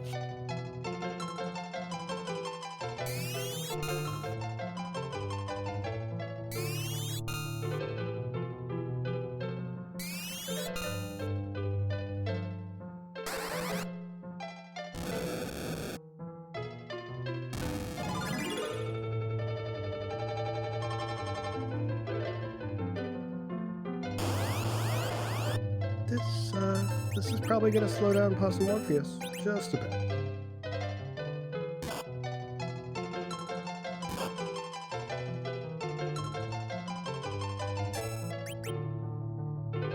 Now, I know there's some places for the alt gauntlet to be found that is beneficial, like anything that doesn't give you XP, suddenly you will get XP because you're fighting the alt gauntlet. But I also heard that there are some locations that you don't necessarily want to see the alt gauntlet. I think this might be one of those spots where alt gauntlet is not necessarily the best thing you want to see here, but I could be wrong. Well, I mean, Possumorpheus's levels are fine. He doesn't need experience here, of course. Fair. But also, it's got those the vamp ladies with her bats. Those are very, very annoying if they get their vampire scripts off, because it just vampire takes so long to cast. That makes sense. Or just Edge can use a flame and be done with it, because weak to fire.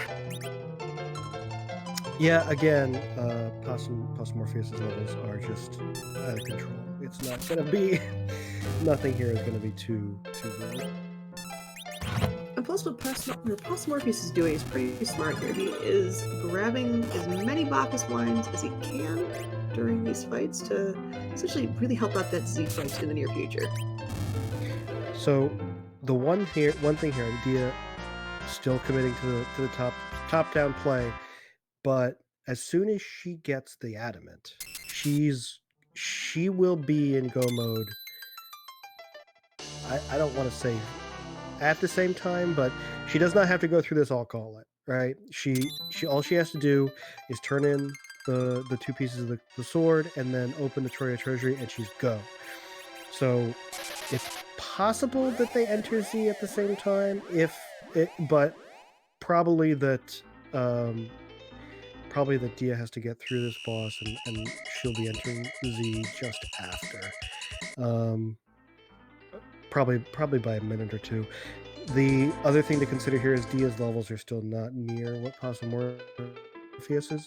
She's in the low 40s, and she may want to take a couple more encounters, which is going to slow her down, and that'll probably hand the race to Possumorpheus cleanly. And unfortunately, since all you have to do is turn in the Earth Crystal to get to that objective complete, I don't see Possumorpheus playing everybody's favorite game of Rate That Treasury. We're sorry. Yeah, Possumorpheus already has every decent weapon in the game. I don't think he'll be looking for anything today. It's like we probably should have played that Rate That Treasury song and Rate That Castle. But yeah, speaking of levels, it looked like Possumorpheus was in the 50s for, I think it was 54 quorum, so yeah, he is a lot stronger than Dia's team. But he does have the pass, and that means, well, he has his crystal. With the pass, you don't have to walk the moon anymore. And what I'm doing is stalling for the chat to throw up a question, or at least a stick with a cloth on it. Oh, I'm starting to see a few of those. What about you? I'm also starting to see a few, and I believe I know what the question is that they want to ask. But Asuka, I think I'm going to let you ask it tonight. Well, but in terms of Z, we leave him where he is. We don't randomize anything in terms of his battle script or location, but we still want to keep things a little spicy. And so what Scala, Boardface, and a few other people have done, they've created 450 plus different sprites that Z could show up as. And although we never ask how is butt, today we are going to ask the favorite question of whose butt are we going to kick tonight?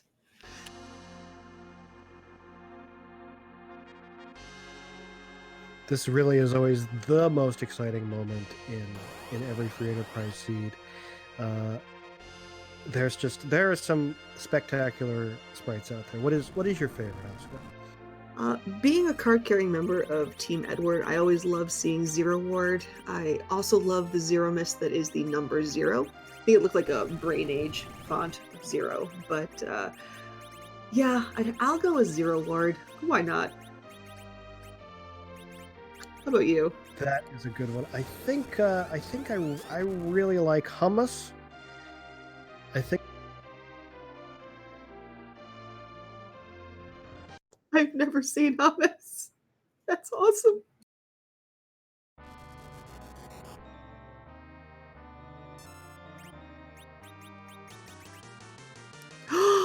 We have another one of my favorite meme ones with Sumarez.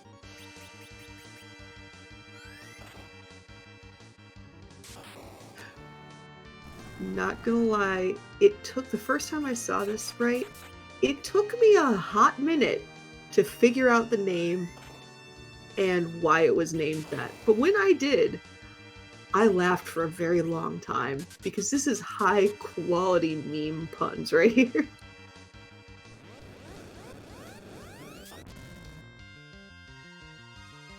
And as chat is pointing out, we actually literally get to kick its butt today.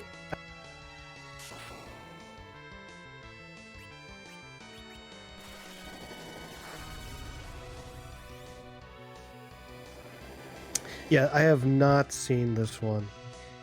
And oh, it sounds like it was Inven's idea. It's very good. It's very good though. Like I said, the moment I figured it out, I lost it. I broke so hard.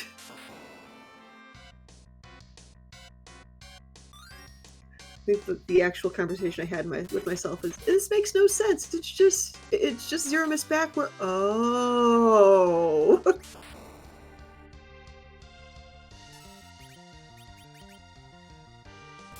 Meanwhile, Dia is through those Baron guards and is right now in go mode. She just has to go turn in the 2 pieces of forge, open the treasury, and she will be joining Possumorpheus in this Z fight. However, looking at Possumorpheus's character's HP with 2 characters over 4,000 health, it will be surprising if Possumorpheus takes a wipe here, which I think is probably what Dia is going to need to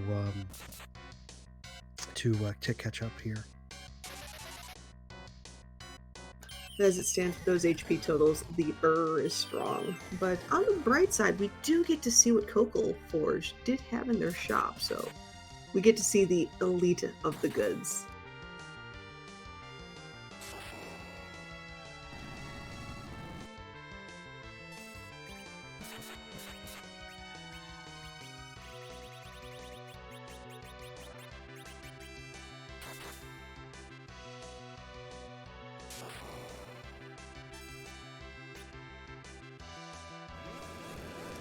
We have our forge complete, and we have some Bacchus wine. So Kokol does have the goods with a stocked fridge of Bacchus.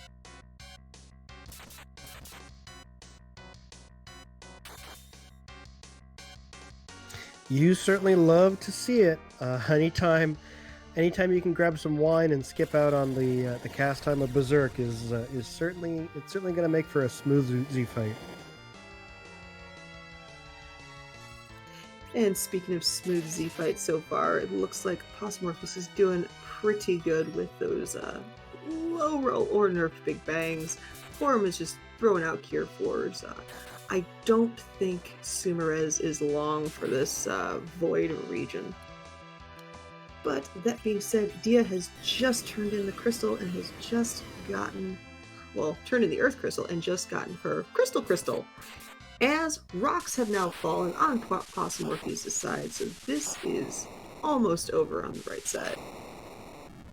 That's a flash. Possumorpheus has won this first in this best of 3 matchup in the Pinktail group. with an official race spot time 1 hour, 56 minutes, and 17 seconds. That was a rather long one there, Possumorpheus. How are you feeling about that finish? I feel pretty good. Am I muted? Nope, we can hear you. Oh, okay. It just popped up on Discord saying I was. First and foremost, GG to Dia. Fantastic opponent. And, like I said, with my naming scheme, the hero that chat needs, but they get the villain they deserve for always cheering against the runners. So speaking of villain, I did notice that missed job dwarf check. That's rude. True for a villain though, so kudos to that. Missed the job for check, didn't play right at treasury, had to do it. You're just checking off all the things, aren't you? I'm okay with it. Definitely not your normal table seed though. Feeling like it was distinct 3 for a long time there, and none of them were mages. The edge was a huge blessing though. Like my goodness, that really kick-started things, and also let the Bacchus flow once I got to that gauntlet, which was really nice. Yeah, it's you were behind Dia for a good portion of the overworld, but you took the extra time to stay behind and clear that Eblin Castle, and it really benefited that edge. Is clearing Eblin Castle something that you typically do on like a hook route like that, or was there something that made you go that way? When I'm looking at a party that basically is going to be relying on, in this case, a forum as a healer, I know that I'm going to need some big stat sticks, or I'm going to have to be constantly nerfing big things, and I'd rather take the chance of finding 1, maybe 2 nice stat sticks in either Eblin Castle or the lower Tower of Babel, something like that with a fairly high density of good loot boxes, but fairly easy enemies. And it just so happens that Eblin Castle was just loaded to the gills with Berserker gear tonight. I thought about stopping after the first trap chest, and then kept finding really good stuff, and had to run it all the way through. So it really paid off. I like to have stat sticks for my Zerkers. It just makes life so much easier. And as Chet pointed out, you might have set a record high with your chests checked with 72. So Yep. Yeah, you were definitely finding some good things there.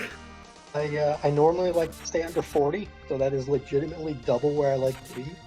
But I also like to have 3 mages, a Tella, and a Kane or a Sith. And mages don't need anything. Zerkers need toys to play with, and those toys are usually expensive. Yeah, no, it's not a situation you want to be in, especially with no at that point no mages to rely on. So you were able to slingshot the cane, but I think Chet noticed that you threw the curse ring on him. Like, was there an agility reason for that, or were you thinking of using him as an anchor? I put the curse ring on him, for the Magma fight. Basically to just keep him out of the way, so he would never take a turn for the brief moments he was alive. And then when I rezzed him at the end, he would still not be taking any turns. I just wanted to keep him completely clear from the queue, so by putting him at 1 agility, he basically never takes a turn. So it basically gives me the 4 characters I want to be acting with, and I don't have to worry about character 5, dead or alive. That was the reasoning behind it. I'm taking notes on that one. That is ingenious. Yeah, well, never, someone who really knows the agility manipulation can do that kind of cool stuff. That's not something I would have ever thought of either, but that's really cool. Yeah, I always joke that relative agility is black magic or witchcraft, and I see that you were the black mage of this seed, apparently. No, Edge was the black mage of this seed. Fair enough. So you've taken the first win on Dia.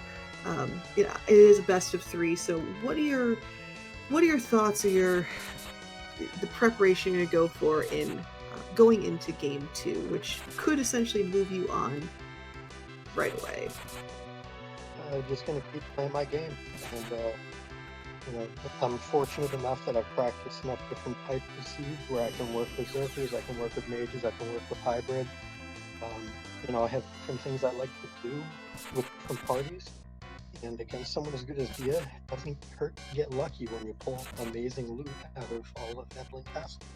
I'm going to stick to my guns and on what I'm good at, and kind of see how things go from there.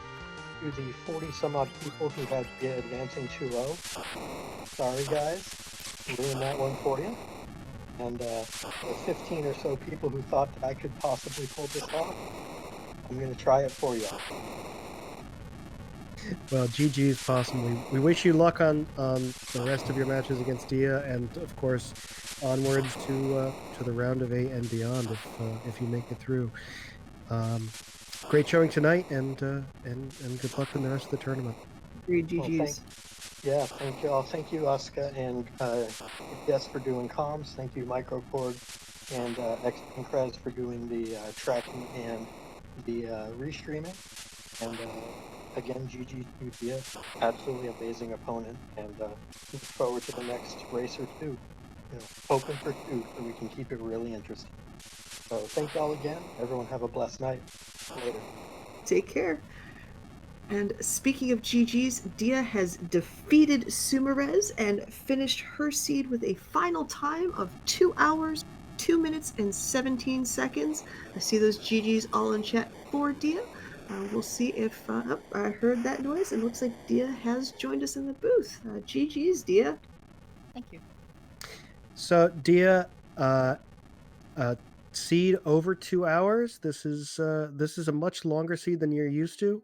A lot of characters we're also not used to seeing you use. How did you feel with having to use almost an entire melee party versus your typical black mage and white mage combinations? I'm happy about if I found weapons. Like, it wasn't until that pinball turn that I got anything useful that I didn't buy. Yeah, that's completely fair. I mean, you did find the ninja sword, which I'm sure was a little bit helpful. But yeah, I mean, once you picked up that dragoon spear, you certainly were able to do some work with it. The one thing I definitely want to just, we were both kind of floored by it, is you remembering that the Zeus Rage was in that chest in Cave Eblin, going back, picking it up, and then using that to take out Odin. Is that something that you tracked, or is that just you just have a memory for that kind of stuff? I just remember that was there when I was doing the looting, and luckily, it's like I intentionally skipped it. I was like, I'm not going to use Zeus Rage. I see that Odin, I'm like, wait a second. Let's go crack that real quick. Yeah, that was definitely an impressive crazy move. Yeah, it was watching the seed unfold with just melee character to melee character to melee character. It was almost weird seeing that your Palom was an anchor. Like, how did that make you feel? Someone has to do it. Fair. Yeah, certainly fair. And unfortunately, it had to be best mage Palom today. Yeah, like, I still think that the main thing that just kind of put me on this was just nothing on Earth. Just, if I found anything down there, I probably could have ended up pulling this one off, but just going into all these different key objects and just getting absolutely nothing, not even a key item to get to tank earlier, that just kind of killed it. Oh yeah, for sure. The other thing that I think that we didn't expect is that you deciding to use the Behemoth and then those moon bosses to get experience. Is there like a threshold that you decide Mac Giant versus a boss, those moon bosses to do your grind? That's something that I did because I'm on a melee party and not a mage party. So like, if I have mages, Paladin, Yang, Gritty, all them, I will do the Mac Giant because the levels just give you so much more. But with a party like this, it's more on what equipment you have. So the only reason I did the Behemoth is because I wanted Cure 3 on form before I took that fight at the Bahamut altar. Yeah, that certainly makes sense. I'll ask a similar question I asked your opponent this evening. So, unfortunately, this race did not go in your favor. Does that change your preparation for game 2, or is it kind of stay the course, business as usual, and try to find some more mages in the next seed? I just got pretty unlucky this one. Like I said, the routing just kind of ended up not going in my favor. The Castle Avenger that Possumorpheus got was apparently absolutely insane, and I didn't do those trap chests, so I just probably fell right behind on that alone. So like, that's just rando being rando. Like, you can't plan for that. Just do what I do. If I like, next time the dice may not roll as far in his favor, and I should be able to take it at that point. Yeah, so at least this is a best 2 out of 3 matches. So you get another opportunity against Possumorpheus to advance to the round of 8, and I know a lot of people are eager to see you kind of make it to the end of this tournament and show off those low level strategies that you're so known for. So I do wish you the best of luck and very excited to see your next match. Agreed, 100%. GG's still for the fantastic showing today. It was definitely both you and Possum put on a heck of a clinic here. Thank you.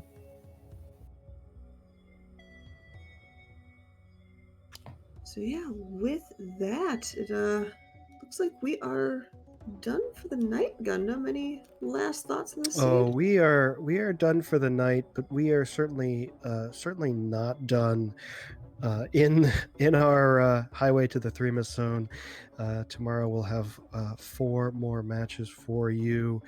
All throughout our family of partner channels, but 8 p.m. right here on Free Enterprise. We got Baka Shinobi versus Penguin Eater, match 2, 8 p.m. on one of the Randomanias. I think that's to be determined, but Aizen Tiama versus Zyrak.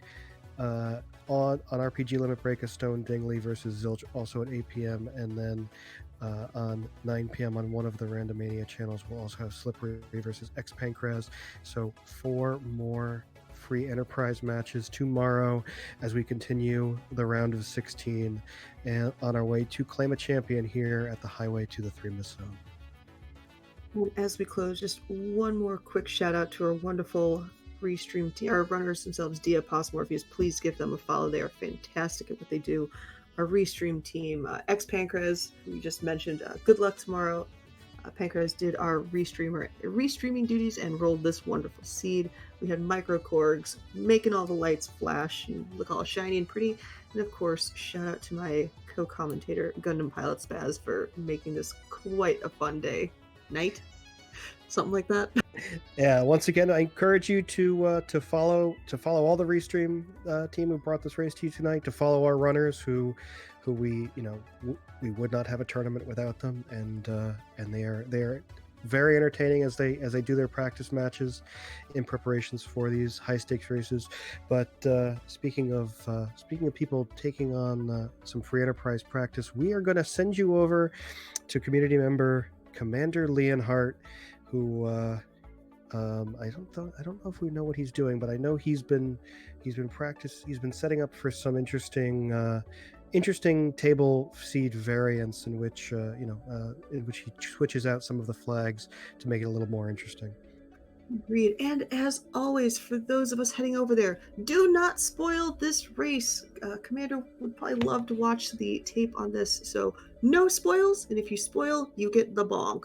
And Scala's got a mean newspaper arm. So with that, on behalf of everybody in the Restream team, have a good night, enjoy some Commander Leonhardt gameplay, and we will catch you later. Bye!